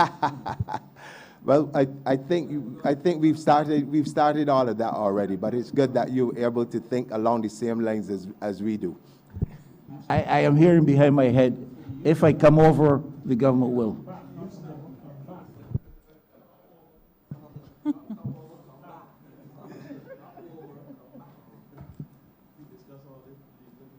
Yes.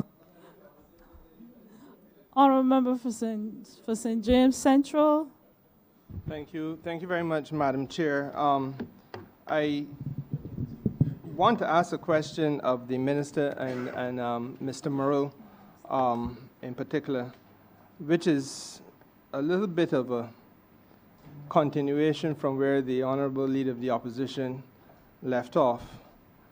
I think the Honorable Leader of the Opposition may have dipped his toe in the water but not gone far enough. For me, it is a philosophical thing that sports should become a major revenue-generating aspect of the Barbados economy. And therefore, I think we would have to be seeking to establish sports as a real professional career option for Barbadian young people and to have that instilled in them. But the question really is this. To do that, do you not agree that you would have to have the supporting infrastructure that allows for us to be able to draw out the best of our young people? And specifically now with reference to the National Stadium, could you elaborate, please, on the status of the stadium today and plans for it for the future within the context of it becoming a location or premier location for regional and international competition? Thank you very much, Minister. Okay, so let me just say that we have started the process because you mentioned about the development of sports in terms of infrastructure. As we speak now, there has been an ongoing process of the redevelopment of some of our fields and pavilions across the country. For instance, I will let Mr. Murrell go into a little bit more detail, but at some of the primary schools in some neighborhoods, we have done extensive work in providing basketball courts and resurfacing of them in order to get our young people from a very early age involved in those sports, volleyball, road tennis, that we could begin to nurture that talent. In terms of the National Stadium, when we came to office, we were at a point where the negotiations for the National Stadium, we thought were down to just one bit of paper to be signed, and we would have been on our way. Unfortunately, a number of things would have happened in between that time. There would have been a change of ambassador from China to Barbados and a whole set of other things. So we had to go through the process all over again.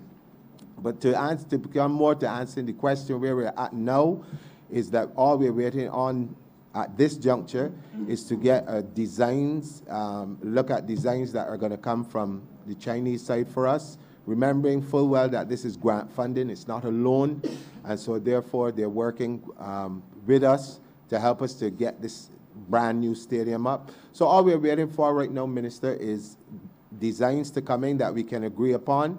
And as soon as we do that, then the building process, we're a little closer to getting the building process done. We've had extensive meetings with teams from China over the last probably 6 or 7 months where they've been in Barbados, they've done site visits, they've advised that some of the areas that we were looking at where we can do things, how much we can do and cannot do. So we've gone through all of that process, and we're just waiting now, like I said, for the designs to come in. And once we agree on those, and then it will be on to the next stage, which would be actual building of it.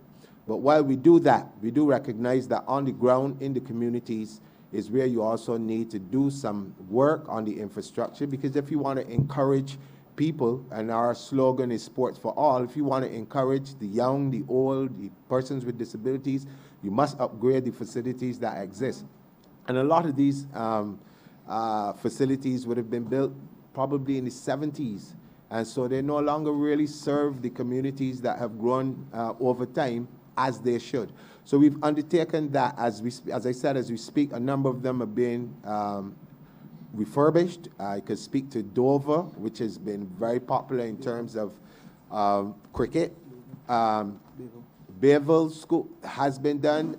Lumber Company has also been done. We've put in lights. We fixed the pavilion itself. We've also put in an irrigation system for grass. So we're really using these facilities now in pilot projects to see what we can do across the country. And as you quite rightly spoke, Minister, about sports tourism, this is part and parcel of our effort to upgrade the facilities so that we can attract teams who may want to come to Barbados and use the facilities for practice, or for our own entrepreneurs to put on competitions and invite people to be a part of it. So we've started that process, but I'll let Mr. Murrell speak a little bit more on this. Thank you, Minister. And I really want to speak a little more closely on the National Stadium project. What the board and management of the council has done, we recognize that the stadium cannot be overused by clubs and associations, so we've met with them. We have now been in the process of regrading 6 school fields. We've just completed one at St. George Secondary. We are doing 5 others. 5 others are in the works: Christchurch Foundation, Dighton Griffith, the Allen School, Corjan Parry, and Lester Vaughan. So we are attacking these fields across the north, south, and east and west and central of Barbados. And what regrading does, regrading of the field does, it gives the young people at the schools an opportunity to play on new and plush fields, but it also gives the clubs and the public the opportunity to also recreate at these and have their sports at these various grounds. What the council has recognized as well is that when the National Stadium is redeveloped, when a new stadium comes on stream, there's going to be a period where the stadium would be out of commission. And we are actively looking at the ground at Warrens, St. Michael, to have a sort of a ground where we can also do athletic endeavor there. We're going to put in a sort of a grass or a modular track, as well as have that field as a field for throws, the throws facility. So we're going to have long jump there, we're going to have discus there, triple jump, and so on. So the board and management of the council are being proactive in looking at new grounds, new activities. We're actually also going to be working with sponsors. We think that working with sponsors is essential in terms of sponsoring our various activities, and also working with sponsors to help maintain the various facilities we have across the length of Barbados. So we want to have a closer relationship, and we want to co-create value with sponsors over the next financial year. Thank you. Ma'am, if I may again, Mr. Murley, I thank you for your observation and the elaboration on the infrastructure issue. I think it is valuable because of the fact that in my constituency of St. James Central, at this time of the year when we're going into the football season, it is a difficult thing in the month of March and in the month of April to find a game, let's say at Bagatelle, where you don't get an injury of some sort because the quality of the field is not really what it should be. And that is not unique to Bagatelle. That is a reality in many parts of Barbados. So that you are paying attention to the infrastructure is important. What I think was missing from what I heard was the issue of attention to lighting. Now, in my constituency, lighting is an issue. Bagatelle is really the exception. We have an excellent field at Hoyts Village, which is arguably one of the largest and most sought after for purposes of cricket in the north of the island. But the reality is it is in darkness every evening. Much smaller down at the bottom on the coast, but where there are no other fields is in Fitz Village. And at Good Shepherd School, again, no lighting. These have been challenges which existed from time immemorial. And the question that I have for you is are we going to be soon able to go back to a policy of lighting playing fields? Because we cannot, on one hand, talk about generating the interest in our young people in sports to the extent of it being seen as a major revenue generating aspect of the Barbados economy. My words, not necessarily yours, but I think philosophically the minister is at the same place. Establishing sports as a professional career option for Barbadian young people, and the infrastructure not be there, especially lighting, which allows them to be productively using their time and their talent and their energies after hours and late into the night. I think that is important, and I would like to hear what plans the Sports Council has for that. Minister, thank you. We've already started the process of looking for solutions, because one of the things that we encountered when we came to office was humongous bills for lights around the country. And the problem was that people in the communities, and this is where you have to talk about the ethics of people, would jig the infrastructure so that lights would be on morning, noon, and night. And we were saddled with unsustainable bills. And so we had to begin the process of systematically, one by one, trying to find ways to reduce that bill and to bring some semblance of order to how these lights were being used. But I think the person who could best explain this to you would be the chairman of the National Sports Council, because he was the one who had to be in the forefront, and I'm sure some of you would have seen in the newspapers him talking about some of the problems that we would have encountered. So I would invite Mr. McDonald Fingal to give us a better outlook on what we were faced when we came to office.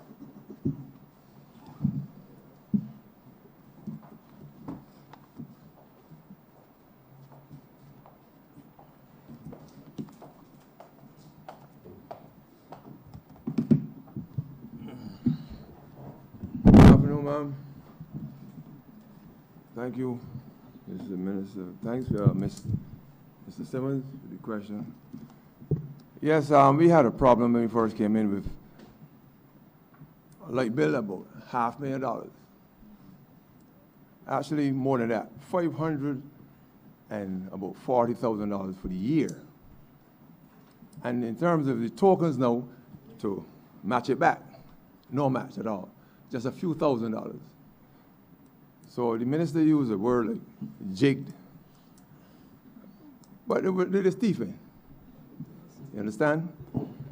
They found ways. We found 94 tokens belong to Transport Board. Madam Alderman, I didn't quite hear what Mr. Fingal said. If you would repeat for me, please. I said 94 tokens were found belong to Transport Board.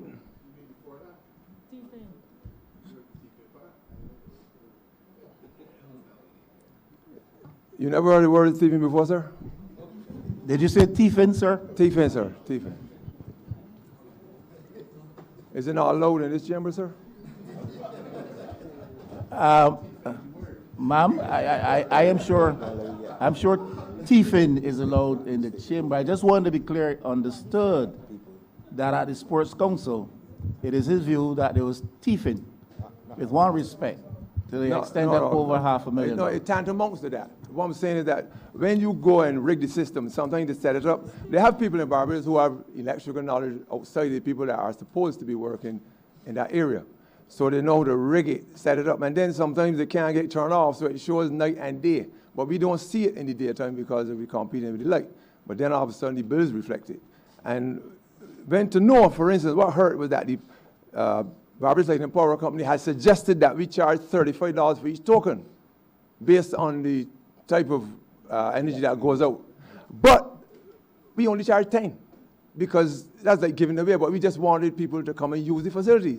And here it is that you're allowing them to use it for just $10, and now they're going to want to use it for free.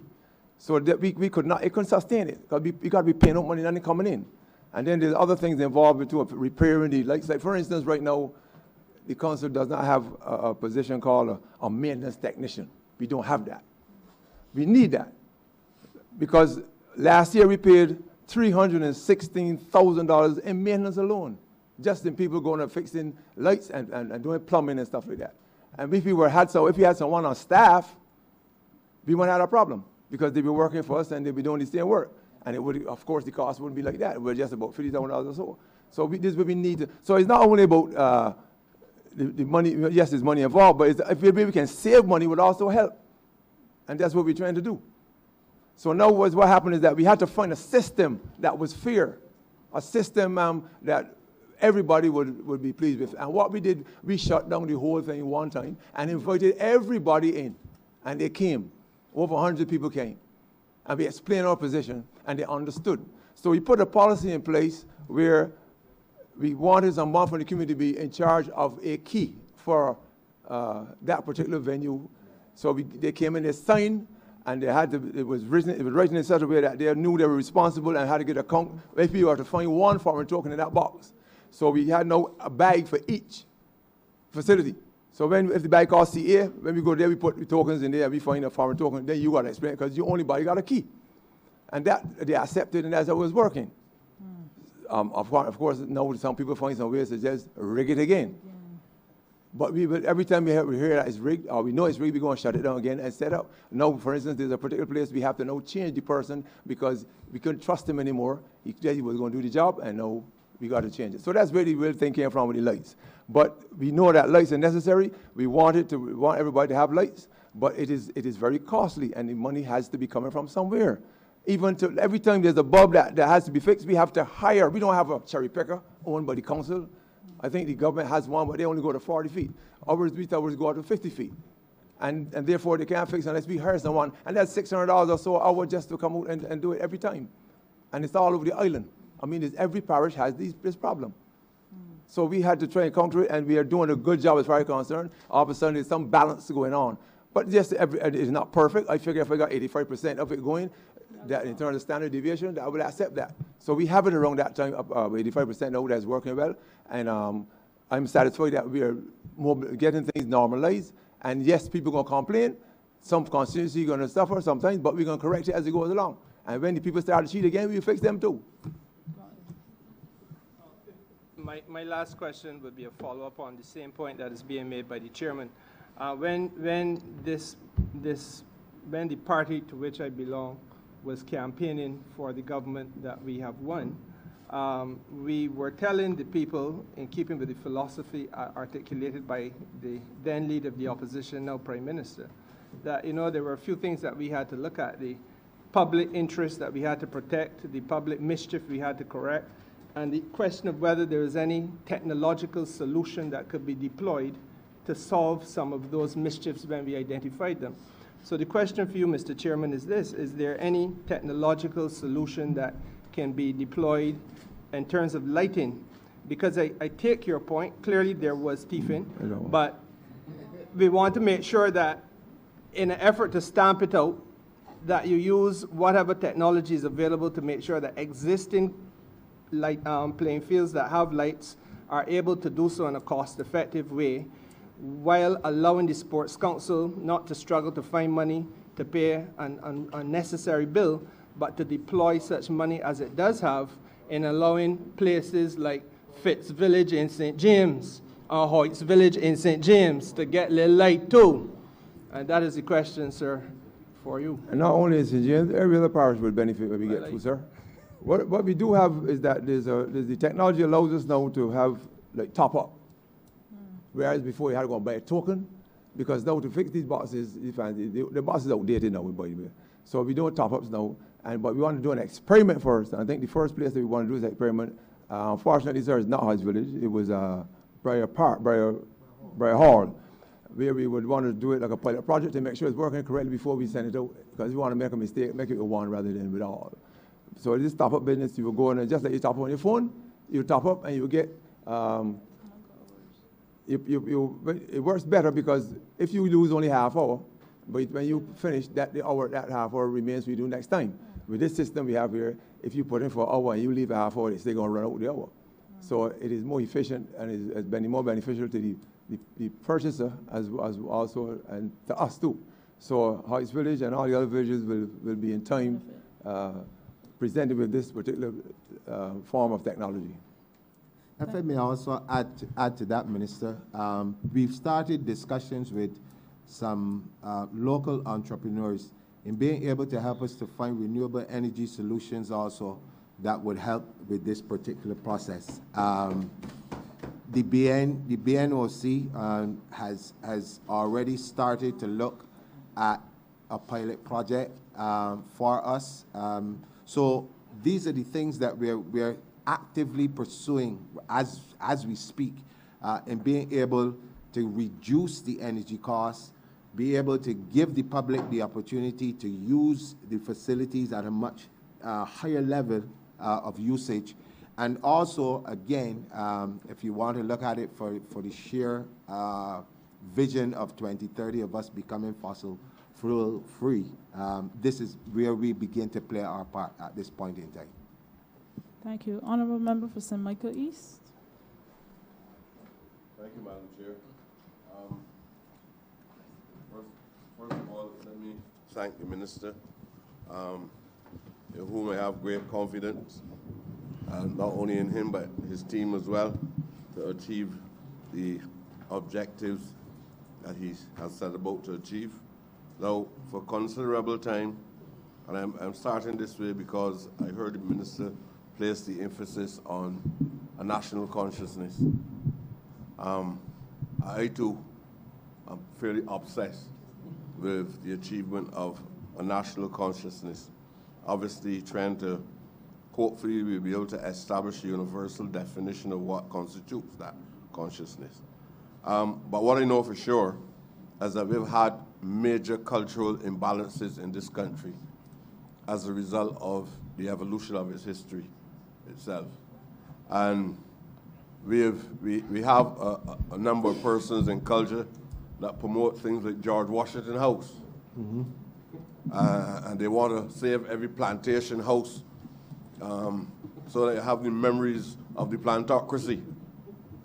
Nobody even speaks about the house where King Jaja lived. It is in my constituency in St. Michael's East. What you know about Jaja is that King Jaja looked at a woman's buttocks, and he wouldn't let Beck alone. And they have imparted that kind of miseducation and pollution in the heads of our people. Now, if we are going to go in the direction of producing a national consciousness, it means that we have to let our people know that they have contributed something meaningful to the development of our nation. King Jaja, I don't want to give a history lesson, but King Jaja is a real king, not mock king like King Dale. King Jaja of Opobo. And the work that he has done, the resistance that he has put up in trying to protect the sovereignty of Opobo, is people ought to know.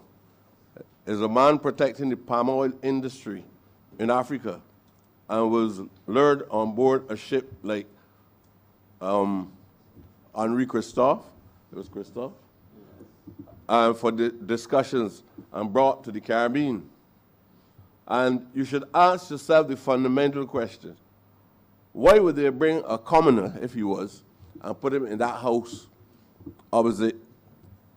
Even the Europeans had more respect for him than the black people that exist today. And if we are going to look at redressing the imbalances in our cultural influences, I believe that house, we should focus our attention on that house in Tumai Hill, where King Jaja lives. Try to find out who is the owner. From what I've heard, Mr. Wilkerson from St. Philip, and we should try to see if we can use that unit as an extension of the Ross University, and probably that building can be used for research purposes or something. I would like to hear what the minister's position is on that. I would like to talk about another building after you answer. Okay, so thank you very much. Thank you very much, Minister.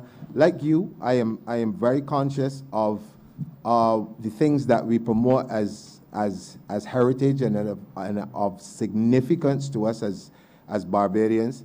And yes, we would have, and I think you yourself would know that we've started not only the conversation, but we've started to do some work in terms of two particular places. I mentioned earlier the Rock Hall Freedom Village and also the Newton Slave Burial Site, a place where if you ask many Barbadians if they know where it is, they don't. And if you talk about the story of it itself, there's not a lot that people do. And we are in the process of being able now to go in and do some work in these two particular areas. And again, to get that part of our history more recognizable to our people. But to talk a little bit about the slave burial site and what we're doing, I would want Ms. Sharon Johnson from the Cultural Policy and Research Unit to come to the well, because she would have been one of the persons in the forefront of that particular project for a while now. And I'll let her speak to you on that particular one, Minister.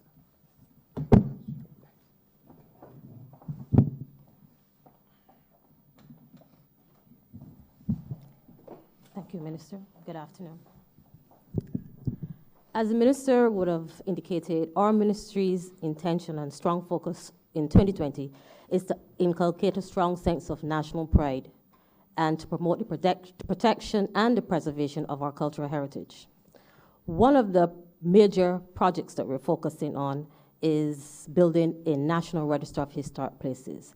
And as the Minister would have alluded to, King Jaja would be one of those places. This National Register will be an online inventory of sites within communities that have cultural, economic, historical, religious, and significance to communities. What is even more special about it, that it moves away from the top-down approach of government saying, this is important to us. Rather, we go into communities identify places that are of significance to them, and we go out then as a team. There's a technical review committee that comprises a number of government agencies. We collect that data. Apart from doing the research on it, there's a space on that inventory for video, for film, for oral histories. And in fact, we connect with the elders in the community who can tell us something, because we recognize that within communities, this is where you find that rich heritage. Much of that has not been documented anywhere. So this gives us a chance to boost our research capacity within the ministry and also educate Barbadians about their heritage.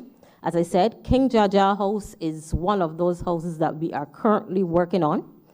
Newton Burial Ground is another one. Our focus, we recognize that people will come to Barbados and there's no real significant site that speaks to our African heritage and slavery. Newton Burial Ground will be one. It has been abandoned for some time, but we are working with our partners, the Ministry of Environment, as well as the museum, to make that site an interpretive site and to encourage Barbadians to understand the importance of that site being the only discovered slave burial ground in this hemisphere. So that is something that can be promoted, used for tourism processes, and also for educating Barbadians about their heritage. Thank you. I also want to take this, Minister, even a bit further. When we begin to talk about the Barbadian heritage, we must not find ourselves in a position where we think that heritage and a lot of the stories that are to be told are relegated only to those of us who may be the descendants of slaves or those who may have been the slave masters. This country also has a rich history of persons of what you will call East Indian descent in this country. And they are part of this community, and their stories also need to be told and also put into literature, put into our history books and whatever. But then there's also another set of persons in this country who oftentimes you will hear people say they came as indentured servants. Now, I don't know what is the difference really between an indentured servant and a slave. You know, one would say that one was being paid a little money, but when it all boils down, it is still slavery, and it's still about the economics of the day. And in the parish of St. John, you have a number of persons whose stories need to be told. We've had engagement with persons from Ireland and Scotland who are very interested in erecting a monument in St. John to those persons who would have traveled under that indentured servant program, if you choose to call it that. And I think that in order, as we talk about building out this national identity, that these are some of the things that as Barbadians we're going to have to confront and begin to educate ourselves about the many different persons, personalities, and trials and tribulations that people would have suffered in developing the society within which we live today. And so we've started with this national register. Ms. Johnson spoke about the communities themselves being able to be the ones who recognize and say, look, this is of importance to us. And it goes into the register and it's a digital platform for the entire world to be able to see it. I have just come back home again from a trip to Ghana, and we had the opportunity there to expound and expand on the story of the slave trade, not only from Ghana, but to also get people to understand that those persons did not just fade away into oblivion, but that the descendants of these people are the ones who are basically still alive, still holding on to some of the traditions that would have been lost over the years. And so there's that connection that we've started from this ministry in terms of engaging with Ghana and getting back to our roots, to tell that story, because there are persons on this island who can trace their roots right back to Britain and to wherever. But for those of us of African descent, that has been a source of a problem. And so the National Archives has taken up the mantle in terms of us being able now to trace not only just genealogy on island, but they're getting ready to roll out a program where you would have DNA testing kits on island for persons to be able to trace this. And we noticed that around the world, there is a huge interest in this particular thing at this point in time, where people need to know exactly, you know, where they are from and be able to trace their roots. So we're, to speak to the minister's questions about how we're trying to find that balance, but the balance can't be only in terms of those of us of African descent, but we have to look at all of the persons who make up this country, Barbados. Minister, I agree with you, but I am only representing the excessive, where there one specific type in this society that played a meaningful role, constituted over 90% of the population, and very little is mentioned of them. But I believe that all people, they have a right to represent their own interests. So I am only going to be placing the interest today not on the indentured servants, nor Oceanic arrivals. I'm not on 1615 who fight off Cromwell in Oistins. I am not in that or Holtown settlement. I don't talk about those things. My concern is the Rock Hall site, for example. The Rock Hall site is meaningful if you link the Rock Hall site to Samuel Jackman Prescott home in Black Rock. Now, whoever did it last year or year before committed sacrilege in Black Rock. They demolished the house of Prescott without even a public outcry on why this should happen. The first black man to enter the House Assembly. You would tend to believe that a conscious people would be extremely proud and would have reasons to reserve and to protect that heritage more so than a plantation house. A black house assembly, black people, 97% of the population, ignore that as insignificant and probably would even ridicule me for expressing my views the way that I do, right? But Prescott could not be in Parliament had not for the rights of the people at Rock Hall, who as a consequence of the ownership of property was given the right to vote. And across the entire island, that free village has a relationship with what transpired down there. We allow, because of, no, he's not related to me. And I would not even speak on it. I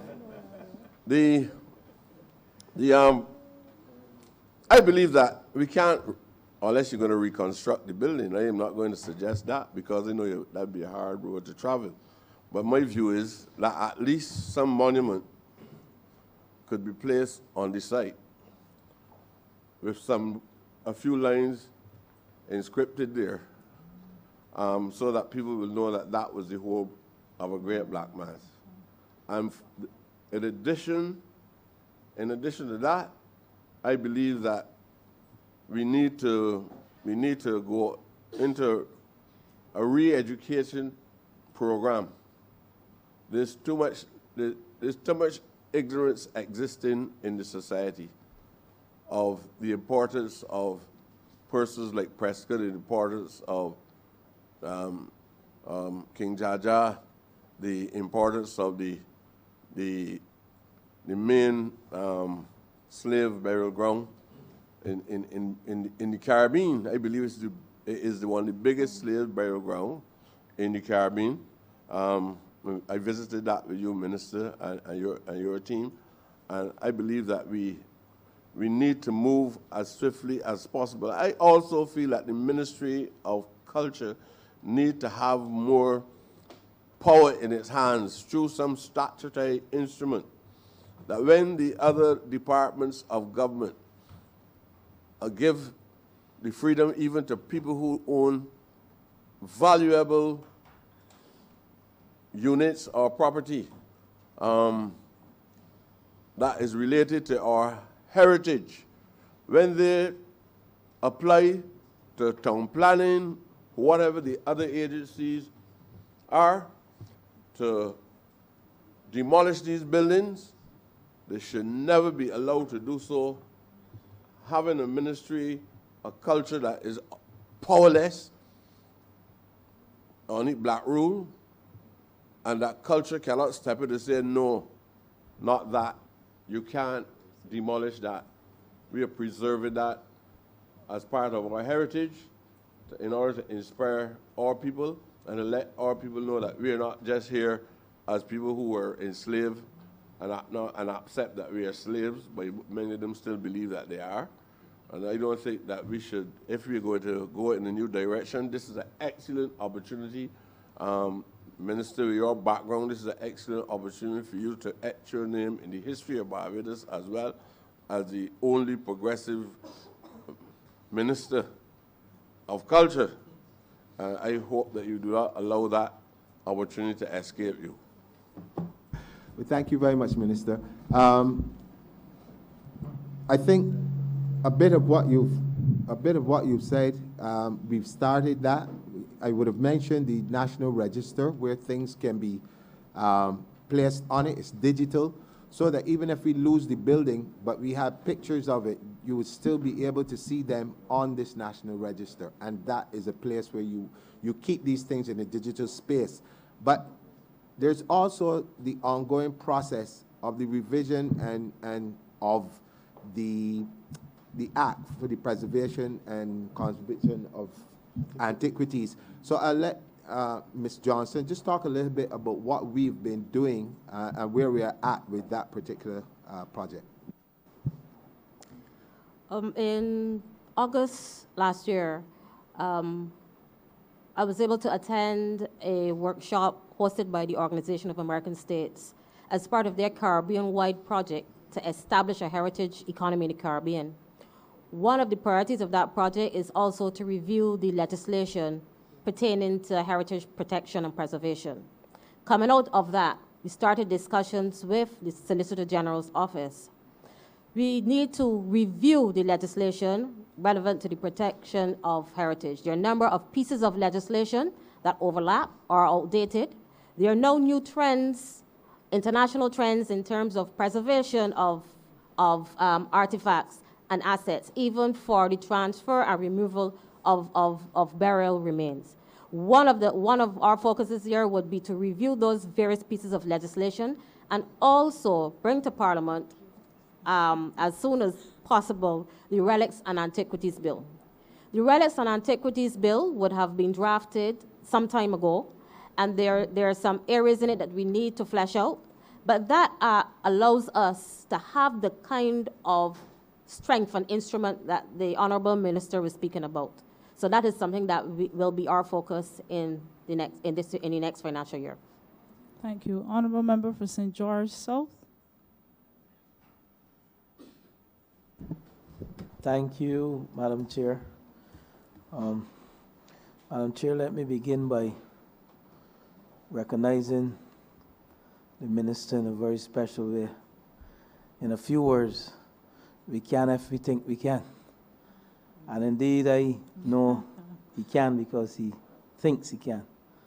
And I want to compliment the Minister and his team for the sterling work they're doing in terms of sports and in culture. I just listened attentively to the Minister, the member for St. Michael-East, and I listened attentively to the chairman of the National Sports Council.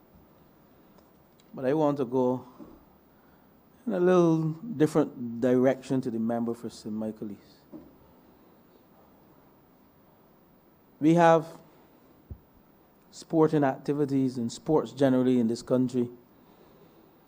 I came through school, that great institution, as a sportsman, as a cricketer, thanks to the chairman who saw certain skills in me, chairman at the Sports Council, and elevated me back in those days. So I was at the helm of a very important cricket team. And I came through Barbados over the past how many years?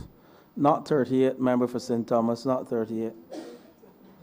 And I saw cricketers being given the opportunity to become sportsmen and to ply a trade and become businessmen, either in England, in the US, South Africa. They become global sportsmen in Barbados. And that's because of the investment in cricket from an early age, whether it's through the BCA, whether it's through schools, sporting organizations. But I must say that it was not done for football. And I'm not a footballer. And I share some of the sentiments the member for St. Michael has shared, because I believe the time has come, and I'm not sure who I'm going to direct the question to, either to the director of Sports Council or the chairman or the minister. But the time has come whereby we ought to see ourselves having a professional football league in this country, or semi-professional league. And I want to know from one of the members of the panel, since you're the head minister, I would direct the question to you. What are we doing to develop football as a business for the young men in this country? Because when you look at deviant behavior in this country, let's not turn a blind eye to it. Most of our challenges occur in that area. And I'm not trying to stereotype people, but you would hardly see a shooting at a cricket game. But you may find one or two and a fight at a football game.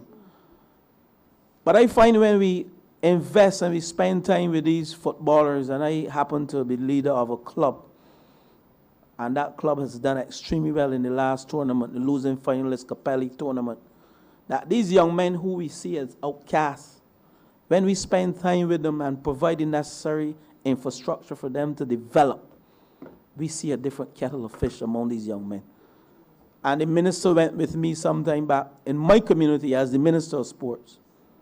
And he can attest to the fact that when these young men were given the attention and the motivation and the incentives, they perform. So I want to know what is being done at a national level, and it has to be driven by some policy initiative for the footballers in this country who are very talented. There's no difference between those in South America and who we have here. We need to invest in these footballers because some are very talented and indeed they need the opportunity. So what is being done at a policy level, Minister, to develop some professional footballers in this country? Thank you very much, Minister, for your question. Now, I'm going to call Mr. Murray back to the well to help deal with this. Suffice to say this, as I try to expand on this for you. We have been in negotiations now for just about, we started them last year with the Maria Holders Trust to look at a project that was sitting in the ministry, in fact, at the National Sports Council for a number of years in terms of the provision of 5 football fields. And I want to stress this again. The 5 fields that are dedicated to the sport of football, because we realized from very early that a huge number of our young men and girls are very much in tune with this particular game. The fact of the matter is that this is probably one of the least expensive games to play, because we have played this game, and certainly myself, from a child and come up, those of us who could not afford to buy football boots, we played barefoot. So it was and still is one of the more popular sports. But we've started the conversations in terms of looking for these 5 football fields which will be dedicated towards that sport. And that is also the first step in the effort to then move on to, as the minister talked about, maybe a semi-professional league. But these things have to be driven by the private sector in terms of the investment and the other things to make them happen. I think government has a role to create the atmosphere for these things to happen. This would be part and parcel of the creative economy, if I may say so myself. But I'll let Mr. Murrell speak a little bit more about that particular project, and then I will fill in any gaps if need be. Thank you, Minister. If you do an analysis of football in Barbados, from primary to what we say tertiary level, we know that we would have had the BICO football tournament, which we see the emergence of young talent. We have the various under-13 teams, and of late and recently we have had the under-17 tournament, first of all, community tournament, and then the under-19 tournament this year won by St. Michael Northeast. We also have a number of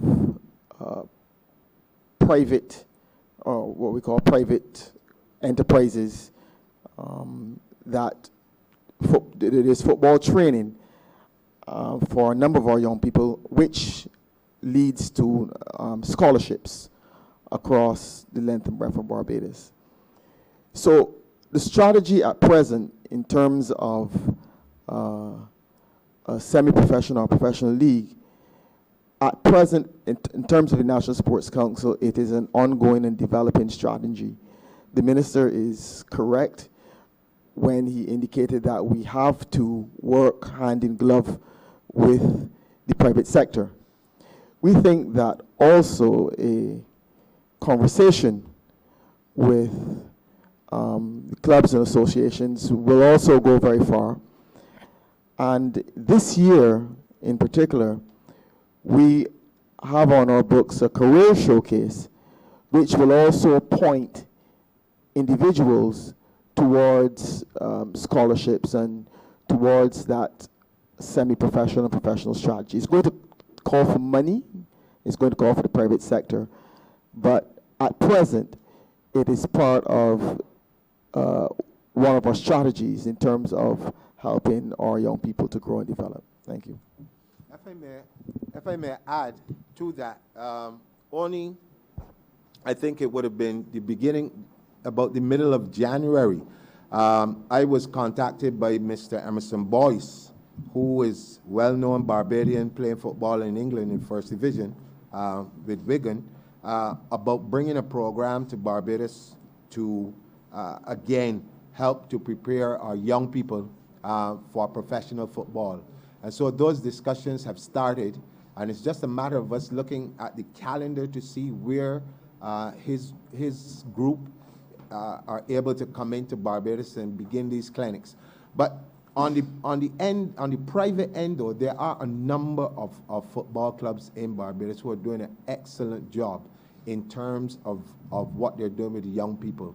The one area that I think we need to build out a bit more is the area of young women in the game of football. When you look across the Caribbean, you can see Jamaica and other places at the top levels. And I think this is the area where we need now to put some more focus and concentrate on building that out, just as we are building out for the young men. But Minister, I can assure you that by the end of this year, you will see a number of programs and initiatives being rolled out, which are all done for the sole purpose of getting our young people to a standard where scouts and other persons can actually come in and see the skill levels and be the ones who then take them to the places where we can. The reality of it is Barbados is 166 square miles with a very small population. If you're talking about building a sustainable entity for any sport at all, I mean, our number one sport is cricket. And if you look over the years, you've not been able to even establish a professional cricket league in Barbados. And it really is a numbers game. And you have to, again, when I talk about that national consciousness, you have to begin to start to prep people into the idea that you actually do pay for sports and that you can pay for local sporting things. What you'll see, lots of people will go to Kensington for international matches, especially if it's England versus the West Indies or whatever. But you ask yourself and be truthful, how many people will want to pay at this particular juncture of our development for our First Division games? You know, so these are things that we have to, once we build out the infrastructure and we build up the skill level of the athletes themselves, we've got to be able then to use whatever resources we have to re-educate and get people to the point where they're comfortable and appreciate the value of sport that they're willing to pay so that we can have even a semi-professional league. Minister, my follow-up. I noticed the question was answered by both gentlemen, but there was no reference at all to the Barbados Football Association. And what I may say may be controversial, but I will go there. Because over the years, Mr. Minister, and this is not about you, Mr. Minister, because I know where your heart is, and I know what you're doing since you came to office. But over the years, we've had a Barbados Football Association whose interests seem to be internally driven as opposed to focusing on the footballers in the country. And the time has come, and the message has to be sent by the ministry that it's time that the BFA seeks to build out football and make football a living for these young men in this country, as opposed to focusing on the members themselves. And I send the message to the BFA, and I will challenge the ministry to work closely with the BFA to ensure that the sport of football becomes a business for these young men, who some of them are not engineers, and I heard the name called, nor lawyers, nor attorneys, but they have a skill set that I don't have, nor none of us in this room have. And we ought to invest in them.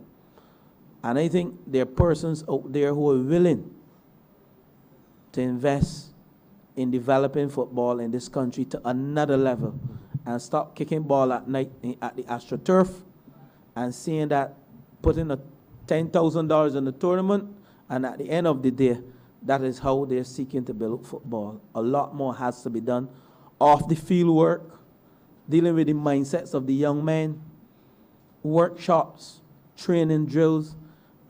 And I would ask them to model off of the BCA. I'm not saying that the BCA is the best thing in the world, but they have a pretty good structure. Partner with the university or some other institution regionally. Let's utilize the CSME to develop our footballers. I thank you, Madam Chair. Thank you very much, Minister. I can assure you that, again, the preliminary conversations with the BFA and the ministry, also with FIFA on the ground here in Barbados, has started. And there are a number of things that we're looking to cooperate on. But there's also a MOU which is in draft between ourselves, the BOA, and the University of the West Indies, which will again feed into all of these programs. Because if you look at what's happening at the university, they have their sports science program, where a number of young people are coming out of it well equipped to help people in terms of nutrition, in terms of biomechanics, in terms of management for clubs and that sort of stuff. And we're getting ready to utilize all of those skills as soon as we get to sign it off on the MOU. It's with legal people who are taking a look at it now before we can go ahead, before it comes to cabinet or whatever else.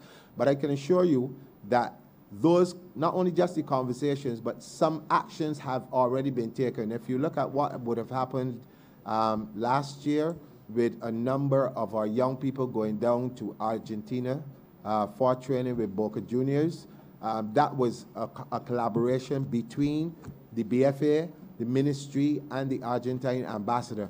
And so those are the kinds of working together that we're going to be pursuing in the future. So it has started, Minister, and I can assure you that we will expand upon them, as I said before, not only in terms of our young men, but I have to see it through in terms of our young women also for the sport of football.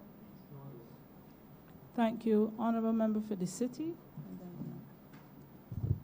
Thank you, Madam Chair. I grew up as a youngster in the city of Bridgetown at a time when, even though communities in the city were challenged economically, there was a very high level of social cohesion within those said communities. And I can say beyond a shadow of a doubt that the major vehicles for achieving this high level of social cohesion was organized cultural and sporting activities at the community level. I think I can also say, certainly from my perspective, that when you look at the decline of social and cultural activities within communities, that you also start to see the social disintegration of those very communities. It was the cultural and sporting activities that created that high level of self-esteem that young people in particular had at the time. In fact, all people within those communities. It was these cultural and social activities that caused people to be able to have a sense of identity with and belonging to communities. It was those activities, in my view, that created leadership opportunities for people who would not normally have had an opportunity to lead anything. And I believe strongly that although we will not get back the old time days, and all generations and societies recognize this, but I believe those very vehicles ought to be utilized today in order to help us to shape the communities that we have and to rebuild the social cohesion that once existed. And as a youngster, it was a great joy for me to travel to Belle Plaine, which was an outing in those days, to play cricket against the youngsters in Belle Plaine, and we won, of course. So you had bragging rights.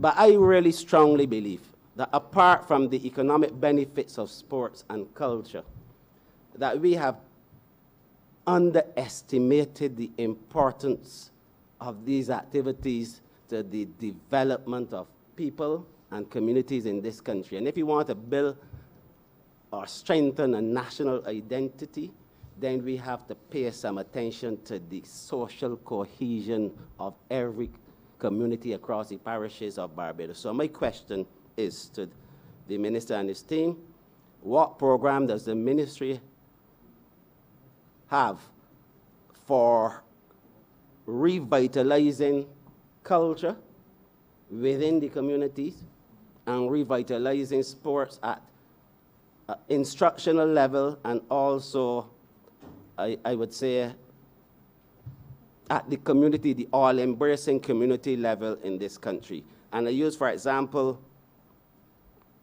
folk singing and folk groups, which have kind of disappeared from the landscape of this country. So my question is, what programs do you have in mind, if any, to deal with this particular situation? I thank you. Thank you very much, Minister. You have hit the nail, as they would say, directly on the head. I don't think that it is that Barbadians would have underestimated the value of sport and culture in terms of the development of the society. What I think what has happened is that the last administration did not see this as being very important, and so therefore a lot of the programs that would have been put in place prior were stopped, and nothing replaced them. And so you create a vacuum within the communities. And if there's the old saying, the devil will find work for idle hands to do. And if you don't have these same programs that you're talking about executed, then people are going to find things to do. And it is a matter of us now being able to reestablish those things. And I would allow Mr. Murrell, as he is here, to speak a little bit about the sporting programs that have started and those that are going to continue as we speak. He will tell you about the various disciplines that we've done training in so far and what is coming. And then I will call Ms. Carol Roberts back to the well to talk about the cultural programs which are going to be executed, and I believe they start next week. Exactly. So, Mr. Murrell, I will hand over to you. Thank you, Minister, and thank you, Minister Bostick. The National Sports Council has recognized that sport, social, and education programs are critical to the development of young people, and also critical to ensuring that there is activity for young people to do to keep them out of deviancy, so to speak. In collaboration last year with the Ministry of Youth and Community Empowerment, we started a 10-week program in 9 disciplines: athletics, road tennis, basketball, volleyball, cricket, and swimming, which was relatively successful across the communities, which was relatively successful. Swimming was a new sport, which we worked in conjunction with the National Conservation Commission, the Coast Guard, and the Barbados Defense Force to have a swimming program across the community. And it is also one of the reasons why we wanted so badly to fix the facilities at Wesley Hall School, which is in the city, because and in Eagle Hall School, just outside the city, because we felt that not only were we helping those various school facilities, but we would also have facilities which would be able to have development programs to help persons in the surrounding communities.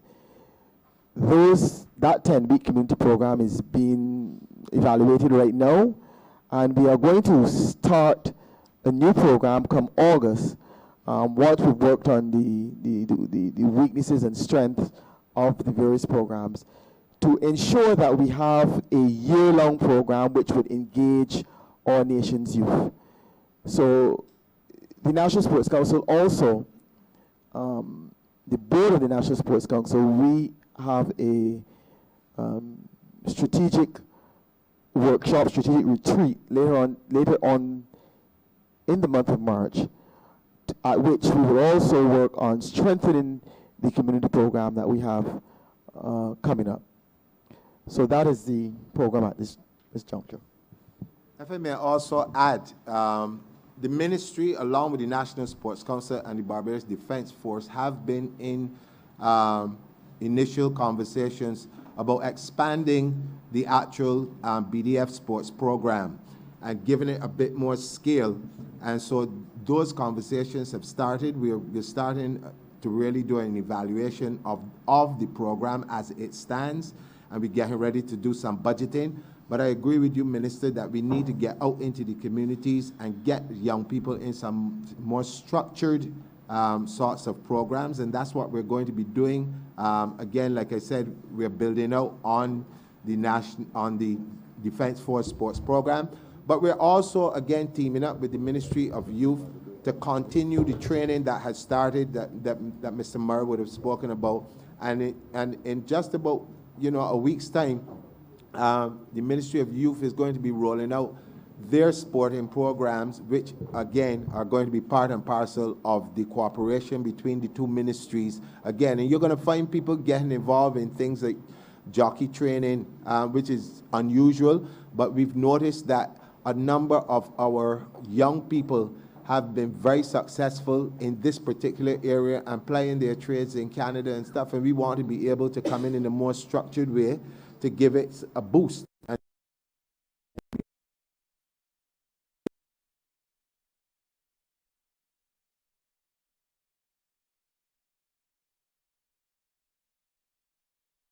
But like you said, you're changing how things were done in the past, and so it will take a little time to get these things done, because what you really want is to be able to have these programs be sustainable and not just have it and then it's finished and then you're wondering what happens next. So we're taking our time, and it might seem like nothing is happening, but the truth is that there's a lot of meetings, a lot of negotiations that are going on to help build out these particular programs. I'm going to ask Mrs. Carol Roberts-Reefer to come now to speak a little bit on the cultural training programs, because those are also part and parcels of what we want to do, and using this year of regathering to again fuel the creative economy, because if we can have more of these groups, more musicians, more visual artists, more other people, it gives us an opportunity then employment for one in terms of the creatives and cultural industries, but it also gives the ministry the fuel that it needs for our engagements with Ghana and Western Africa in terms of developing those markets for those persons who are cultural. With Ms. Roberts-Reefer. Thank you very much.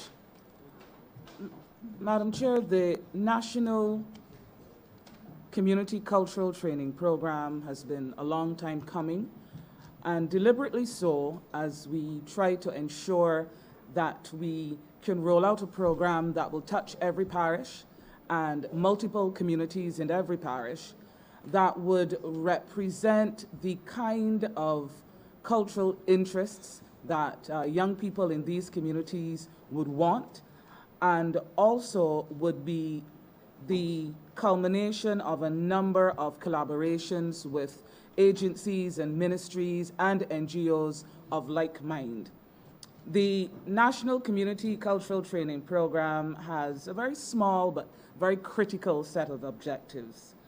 It wants to ensure that the young people that enroll in its programs come away with a sense of belonging. Let me go back a little bit again. At close to the end, almost a year ago, at the end of the last financial year, Sports and Culture, through its ministry, received a portion of discretionary funds specifically for the rolling out of training programs in sports and culture. At that time, a number of reasons were given as to why these programs were important. One was that young people felt that they did not have that sense of belonging to something that was structured and organized outside of church, outside of school, outside of the home. In doing our field research, we also found that a lot of young people are also searching for a sense of validation that they are good at something. We have a system in this country where if you are young, a student, and you are good, we automatically assume that you're good.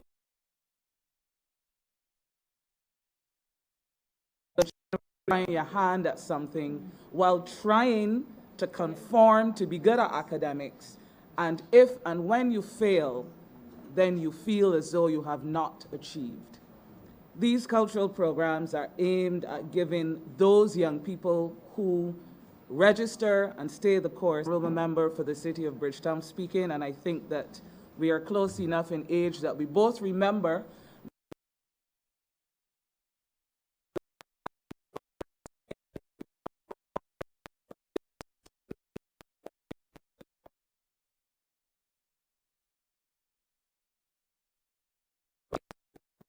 this who are interested in being practitioners in the creative economy. Yes, they want to engage in training opportunities, but they ask one question every time.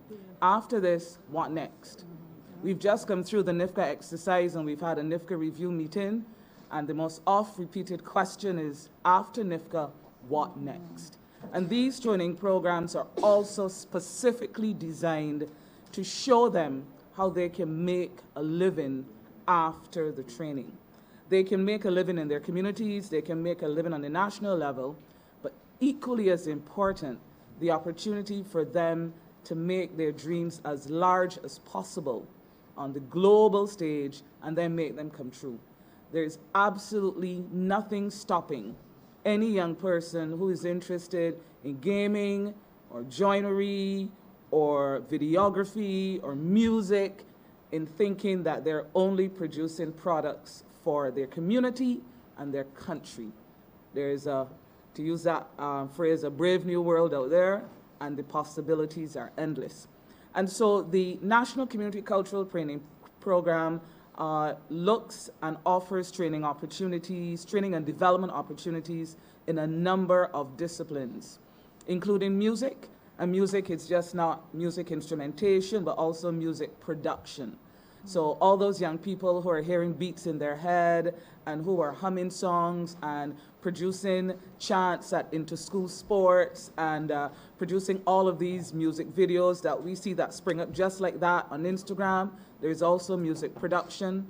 There's the visual arts in terms of producing murals, the traditional painting, there's sculpting, but then there's also pottery, where we are going to be rolling out a community kiln program, where in specific communities, the master artist, Rasakem, will actually be teaching young people how to literally make their own kilns and then fire their own pottery.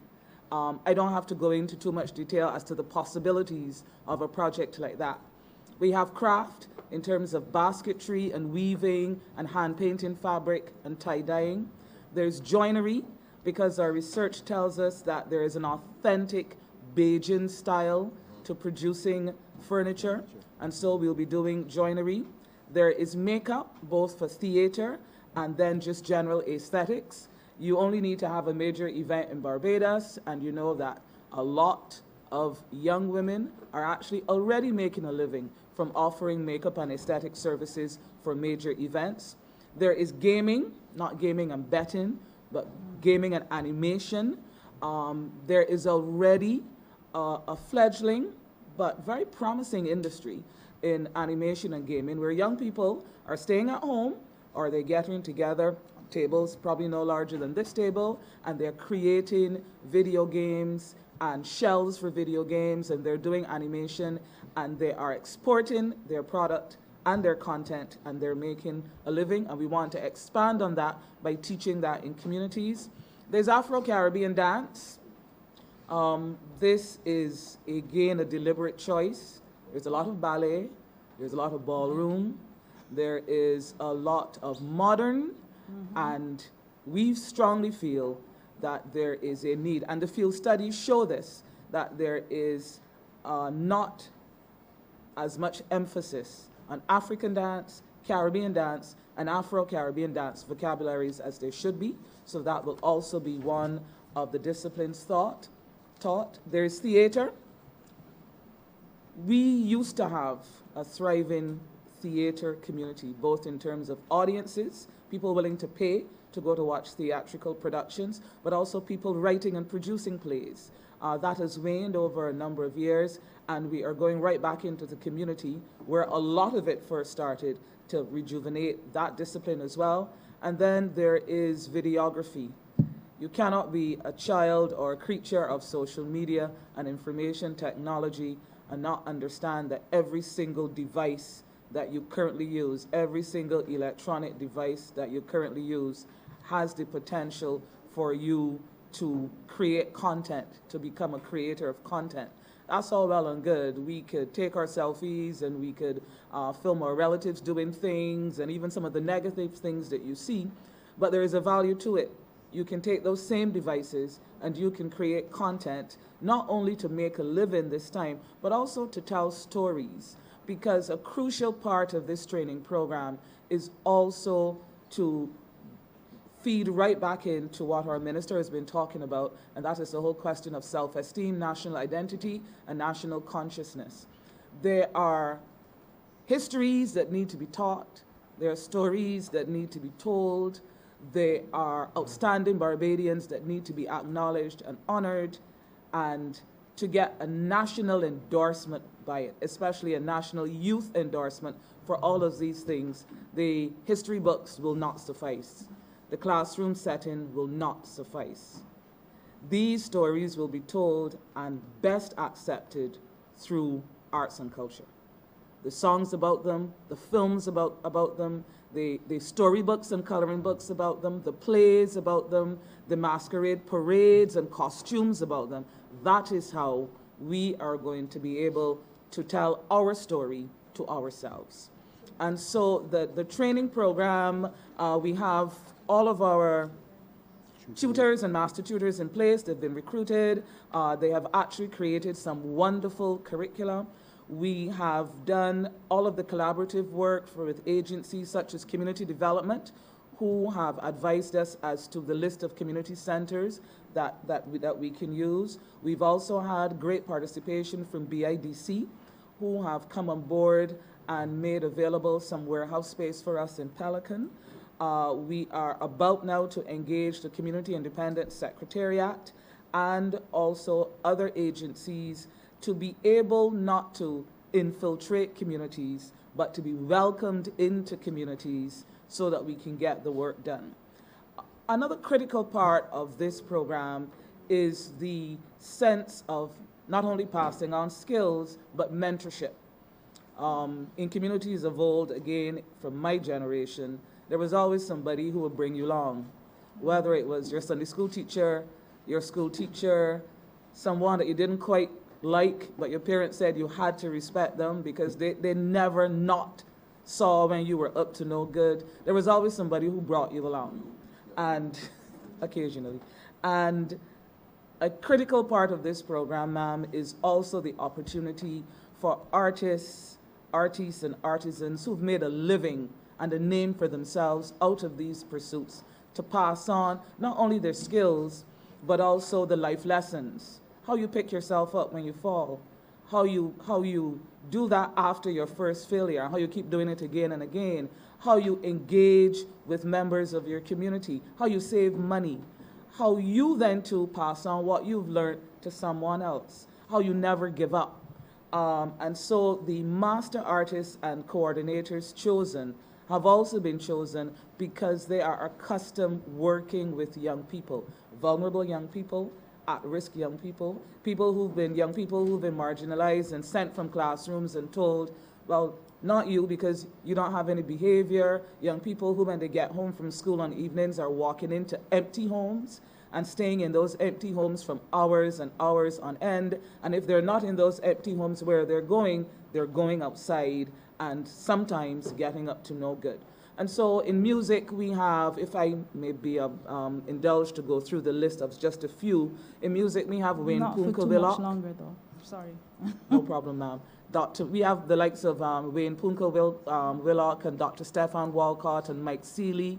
In visual arts, I would have mentioned Rasa Kem. There's also Omawali Stewart and Arlette St. Hill, Irika Jelani and Sylvester Clark in craft. In gaming, Steve Fungafat, Kelvin Carvalho, Gene Carson, and Aisha Comishong in dance, Winston Farrell and Isil Phillips and Adrian Green in theater, Ronnie Carrington, Selwyn Brown, and Damian Pinder in videography. We're going to launch this program on Friday of this week. There'll be a brief period of about 10 days for registration, and teaching starts bright and early on March 23rd. All of the sessions are free of charge, and we are ready to go. It's all about transformation. What are the age groups here? I keep hearing you mention the youth, the youth, the youth. Meanwhile, there are people that are not considered youth anymore, differently young, if I may say, that are at home in the 50s. Maybe, and it may be made me aware of this. We have exhibitions every year where we can see the talent of older people. Are you involved in any of these older people? The age group for this program, ma'am, is specific, between 15 and 25, because of the rationale behind the need for the program in the first place. To act for these disciplines, for the arts and culture, and then with my colleague Neil Merle in sports, to act as a catalyst for change, to pull back young people, to save those young people. And as I mentioned in the objectives, a critical component is that sense of validation that you're showing a young person that they can be good at something. But is there anything in the plan for the older For this program, person? at the moment, no. For other programs under the ambit of the National Cultural Foundation, of course, yes. Wonderful. Honorable Leader for the opposition.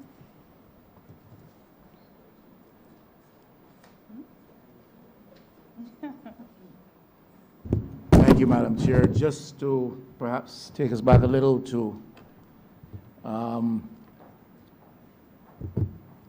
matters of heritage.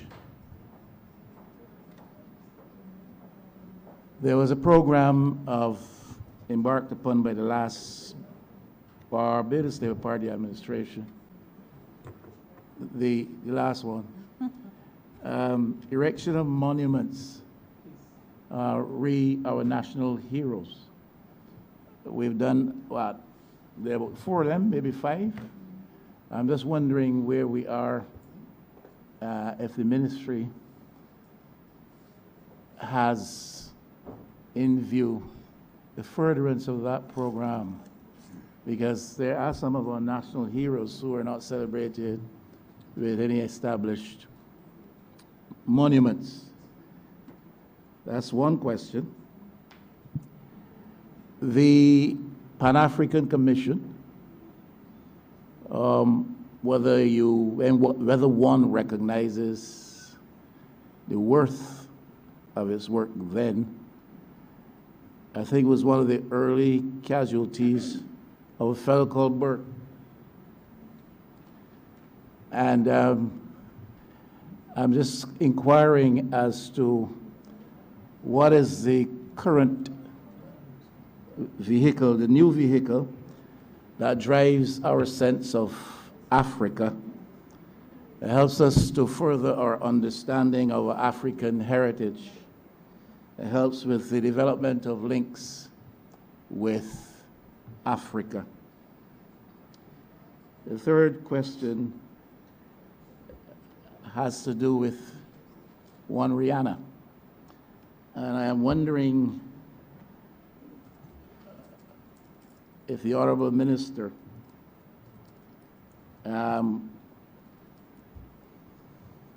would be willing to recommend to the government that something of a more significant memorial, for lack of a better word, she's still very much with us, but I hope that term is understood in this context. Somewhat of a more significant memorial is established in her honor. What was done by the last administration in office was apparently a last-minute effort to court some support in an area of St. Michael West from which Rihanna comes. It's associated with her and her upbringing. And much work was done to some of the housing stock in the area at the time, some painting, etc. Simply an attempt to use, I think, her name, her contribution, her association with the Paris Gap area, the Westbury Road area, to gain some political support at the time. And I'm not criticizing that. That was perhaps a politically prudent thing to do. But I think a more genuine signal ought to be sent to young people across Barbados that they can achieve. And I think her life is to be, and her contribution thus far, her achievement, is to be celebrated. Let me put it that way. We are taught, I think, a few things that young people need to hear, to know. Humble beginnings do not prescribe the ceilings to which you can aspire. I think it is also true that young people need to understand that the world is now our space. The world is now their space. And that we're not limited to Barbados. I think the important lesson must be had by young people. A small size cannot be a defining constraint. And one might want to put the argument that what Rihanna does, she does to advance Rihanna. It is an area of endeavor in which she has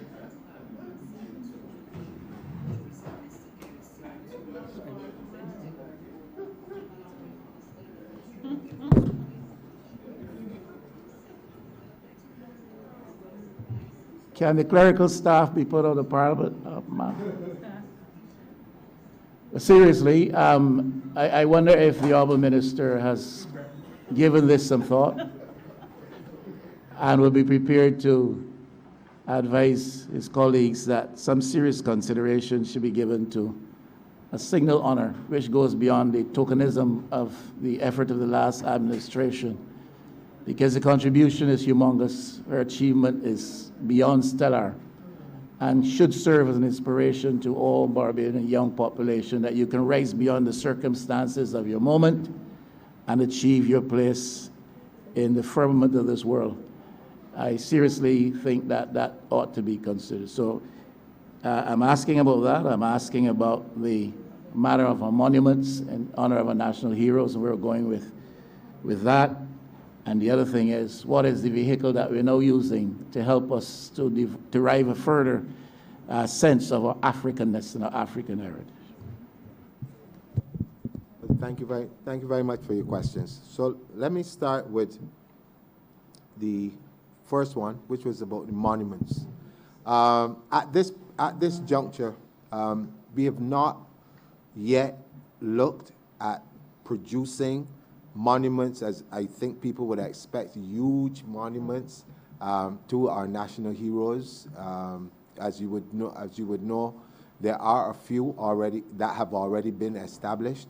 But this is something that, going forward, and I like the suggestion, is something that we can look at.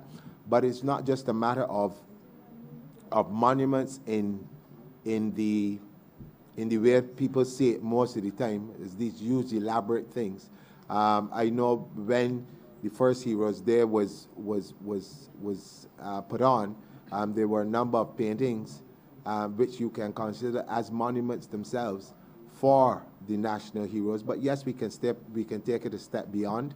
But again, most things are dependent on the available funds to do these things. And I think for me personally, I think these are things that you have to put into a wider context in terms of having more public engagement, in terms of how you pursue such activities. But I do take the concern of the leader of the opposition. Let's talk about what drives the African consciousness. I think there has been in this country for a very long time. I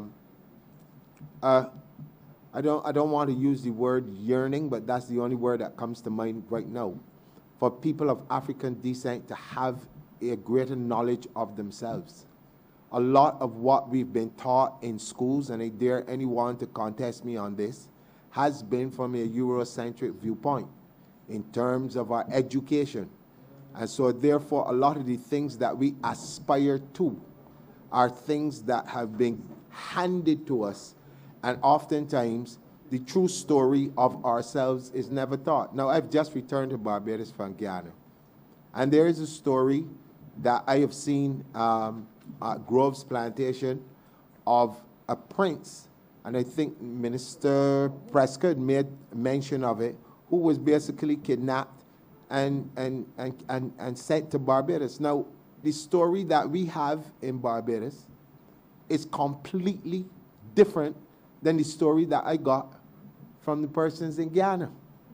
In fact, they were so gracious, they even gave us an actual picture to bring home with the things out of a university. I think it's Harvard, Howard, yeah, where they found this information, completely different to what we've been told here in Barbados. So there is this yearning with the advent of DNA testing and the whole idea of tracing one's history, genealogy, and thing. A lot of Barbadians have been themselves online, and these discussions go on social media for a long time. And if you pay any attention to what's happening out there, over the last probably 15, 20 years, we've been celebrating African Awareness Month, and various people in communities have been doing things. So there's nothing that the ministry has to do at this point in time to drive this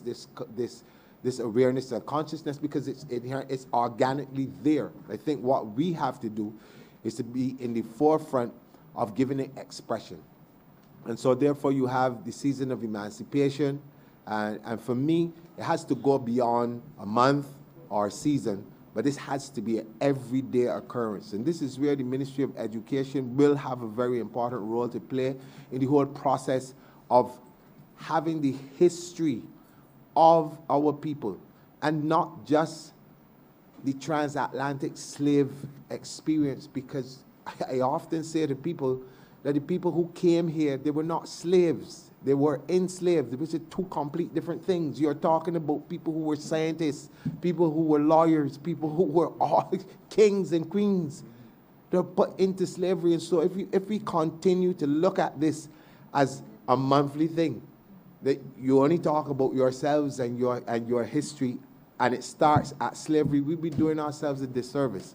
And so the ministry has, again, come into a space where there were a number of initiatives by the Pan-African Commission that were going on in schools and different things, a number of books that we have found that were given out to things, and we have to pick up from where that has left off and get that information into the school system, because I think that is where you really begin to make the change.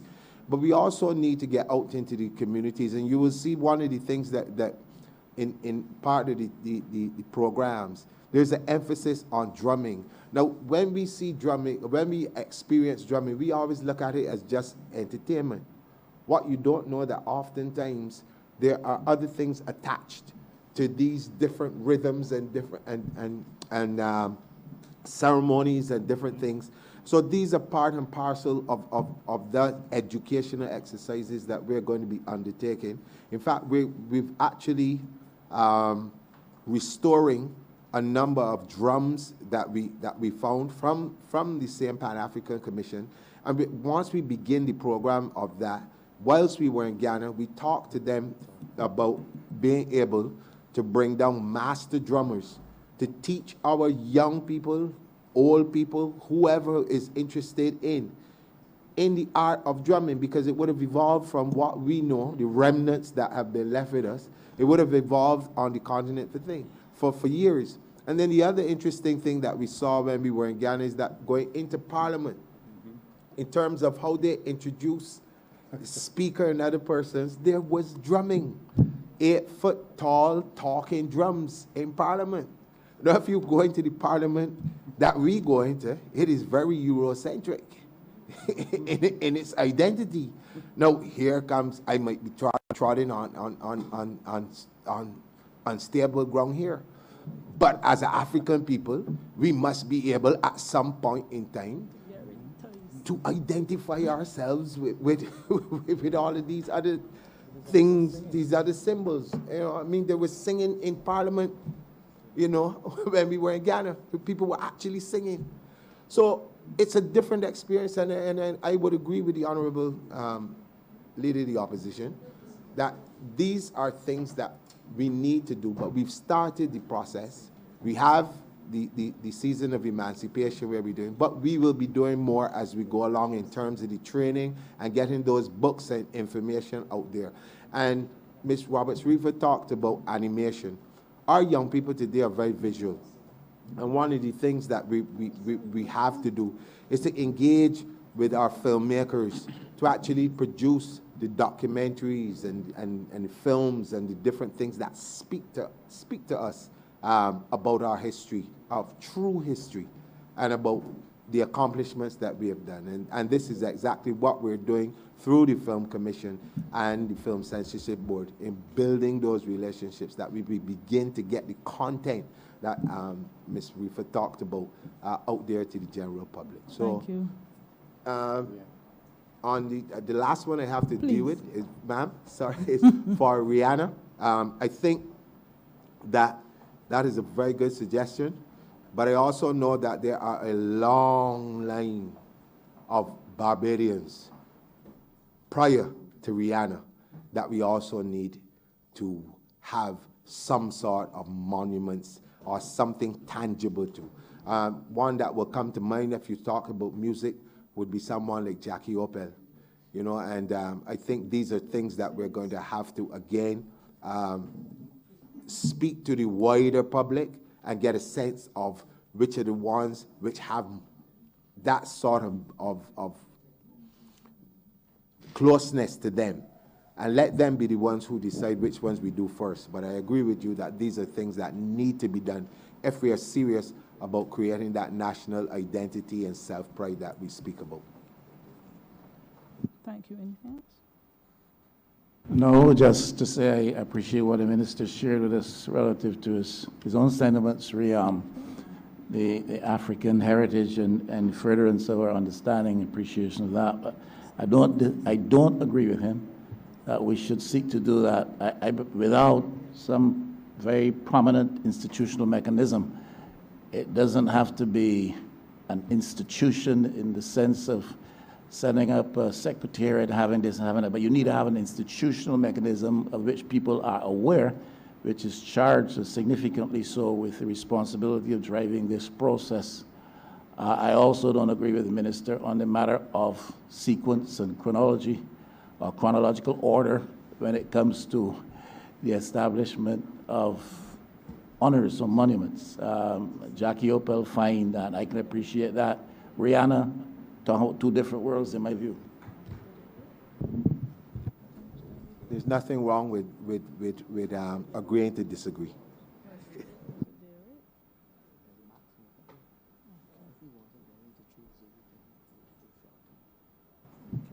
Honourable Member for St. Thomas. Thank you, Madam Chair.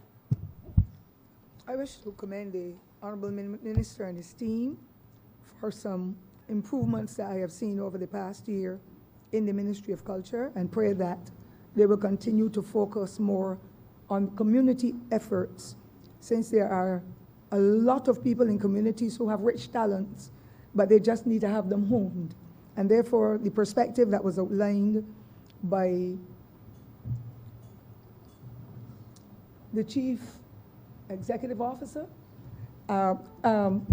really suits the kind of activity that needs to be injected into our communities. I want, though, ma'am, to express a personal set of gratitudes on behalf of myself and the residents of St. Thomas, but more particularly Rock Hall, because we have seen a transformation in that area. And I'm talking Rock Hall, St. Thomas, with the Freedom Village Monument and the environs that were left in the most ridiculous of conditions over the past few years, despite efforts by the last administration to build some kiosks where they felt like doing them and not to suit the project that was designed. I thought that it was a good gesture, but it proved that there was so much shoddy work being done that most of those kiosks now have to be upgraded and replaced. It's a waste of the taxpayers' money that was injected there, and then they were left to fall apart. I am proud because I've seen an injection of work and services being put in place again, and for Vision 2020, we want to be able to use that area of the Freedom Village to be able to welcome visitors and locals alike to that location for entertainment and enlightenment. It is a pity that the government's money was spent in the way. As far as I can average it, it is more than $2 million that the last administration would have thrown at the same project, the same location, twice over a 3 to 4 year period. And I believe that the Auditor General should really make efforts to find out where the money went, and somebody has to account for the taxpayers' money. So I would want to find out from the minister what can be done in an investigation for, and I believe the Auditor General will have to do that, because it is an abomination for funds of that amount to be spent and not a single young man or young woman from Rock Hall Freedom Village to be even called as a carpenter or mason or general worker when that project was going on, and it was going on twice. But the spirits of the residents are being rekindled, and I am thankful that that effort has been made. The other question I would wish to put on the table, I put all of them one time because I may not get my time again like before.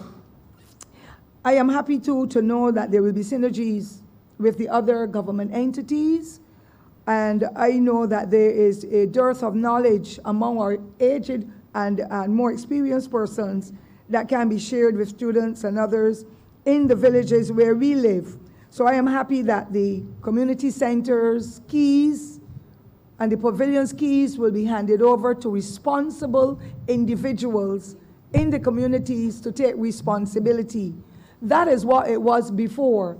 And it is sad that we have changed up everything. I don't know if it was to do with giving employment to help other persons to be able to feed their families, but it took away the empowerment or the power, I would say, that residents would have had before to make sure that the facilities would have been used for the purpose of engaging people, let them get an opportunity to practice their various skills, whether it be in playing table tennis or cricket or whatever the activity, and that was taken away, and they now have to go through a system where, for example, all those folks who are living on the borders of the content pavilion have absolutely no access in the evening. And it runs across the entire Barbados. So I'm glad that that vision is unfolding and the activities will now take place where the council will want to ensure that the facilities are open in the evening, 3 o'clock till 8:30, whatever, rather than open during school time, when the little children are at school and cannot use it, but when they come home in the evenings, they want to run around, they want to play, they want to learn, do lessons, they want to learn certain skills, and so I hope that the whole shift will help us to be able to keep our young people engaged. The guys could not access it. The man came from Christchurch East, wherever the honorable member is from, because that was where the minister lived. And to get from there to St. Thomas, no opening of that community, that pavilion or anything being done at the pavilion at Content for about 4 or 5 years. So the residents went ahead and they built a little shanty on the border. And that is where they congregate. And you know, once they're congregating there, everything is not going to be wholesome. But every time I pass and they made a query and they made a call, I heard, well, they say that the man doesn't come to work. Therefore, I hope that whoever is assigned there now will come to work, because I'll be making queries and I'll be making sure that the folks over there, who are people too, get that opportunity. Because nothing was done for the northern parishes in the last 10 years as a result of the constituencies being the ones that voted for the Barbados Labour Party. So St. James, St. Peter, St. Andrew, St. Joseph, St. Thomas, we were all neglected. The only constituency that got anything was St. Lucie, because that was not a BLP managed constituency. So we're now seeing changes, and I'm grateful to the minister. And ma'am, if you will let me give my final comment, my final question. I am saddened that under the last administration, the Cultural Industries Bill was passed, the act was passed.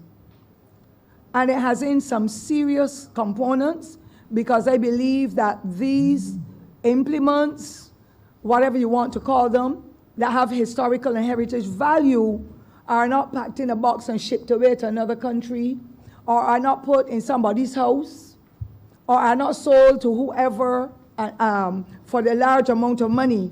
And I have a serious problem, having made some queries over the last 4 years to try to find out where are the chandeliers from Government House that were replaced to the tune of almost $100,000.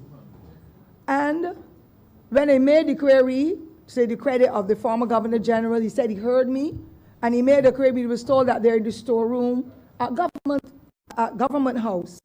I want for this ministry to be able to do an investigation to find out where those chandeliers are, because you're talking chandeliers are more than 150 years old. And there are somewhere in a room in somebody's house shipped out of the country. It is wrong for the taxpayers of Barbados and their funds to be spent in that way. And nobody can tell where those beautiful heritage, cultural, expensive chandeliers have been placed. And I want for the minister and his team to do whatever investigation to be able to retrieve them. And if they're in somebody's house, well, then you know some penalty, because the Cultural Industries Act speaks to that kind of thievery and different things happening to cultural aspects of things. And as I close, I want it done because the Parliament of Barbados managers requested those chandeliers for Parliament when the project was conceived and it was instituted. And to this day, not a single word. If people are going to steal parts from buses and diesels and so on, and have to be suspended or have to pay a penalty, whoever has got those chandeliers, ma'am, needs to bring them back and let them go where they should be, so the entire Barbados can see them in Parliament, and they're used for the purpose for which they were used, because it was willy-nilly to remove them from Government House at the time when they were moved. And I want for that to happen, because a young man stealing a salt bread, carrying away a little bottle of rum, he gets locked up. And unless we make sure that justice is given and extended across the board, then our ordinary folk will feel there are laws for them and different laws for us, and we are being penalized and we are being chastised and we are being locked up for small things when big things are happening and people are not being charged.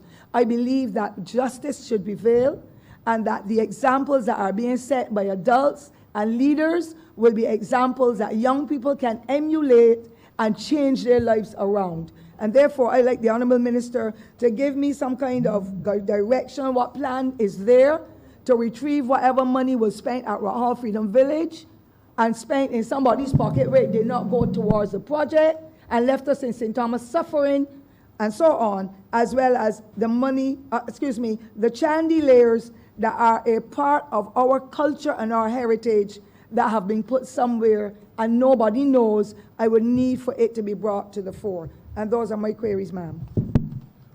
Thank you very much, Minister. But let me assure you that on the issue of Rock Hall, that the PS will, under, I have to smile. But the PS will speak to the Auditor General, and we will have to get a special audit done on that. There are a lot of things that we came and found that, as you quite rightly said, were very strange, to say the least. But we are definitely going to be doing that.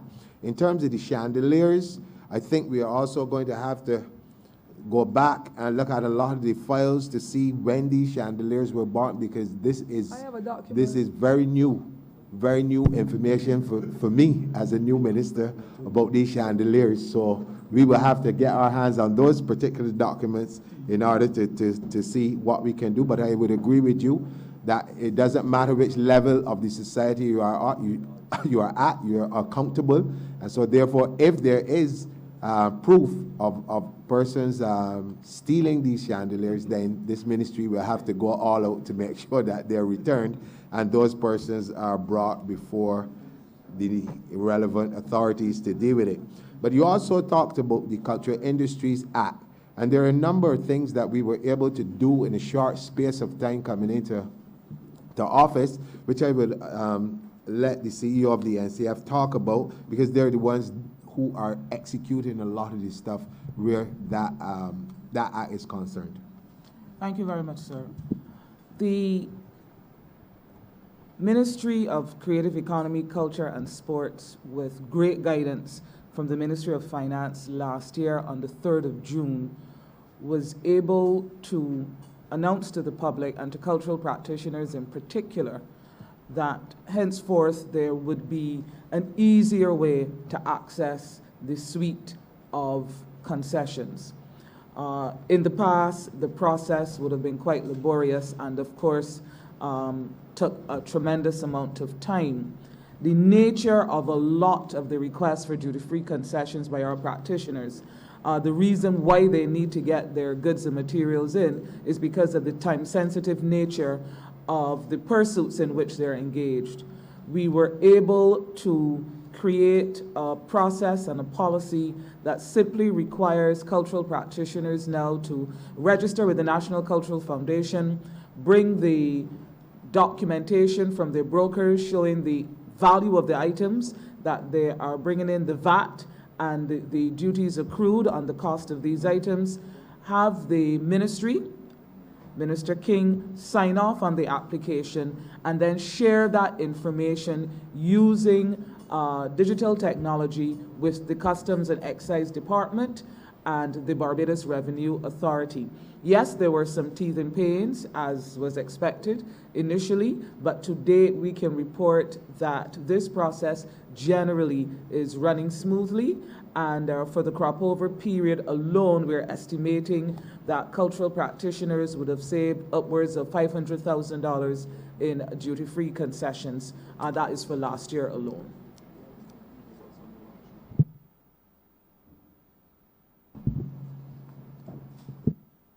Madam Chair, I beg to move that you do now leave the chair and report progress to the Speaker. Seconder? Anyone? Someone wants a second? Question is, I do now leave the chair and report to Honorable Speaker progress and ask for leave to sit again. All honorable members in favor, please say aye. All honorable members against, please say nay. Methinks the ayes have it.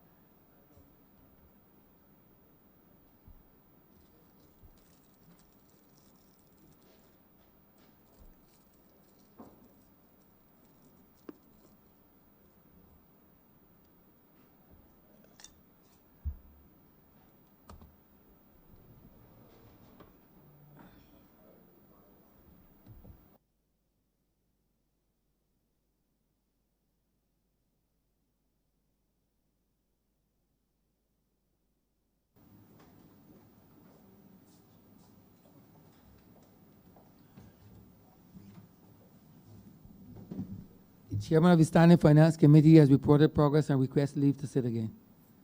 Honorable Leader of the House. Thank you, Mr. Speaker. I beg to move that the House be suspended until 10 minutes past 6. The question is that this honorable chamber stands suspended until 10 after 6 p.m. All those honorable members in favor, please say aye. Those against, please say no.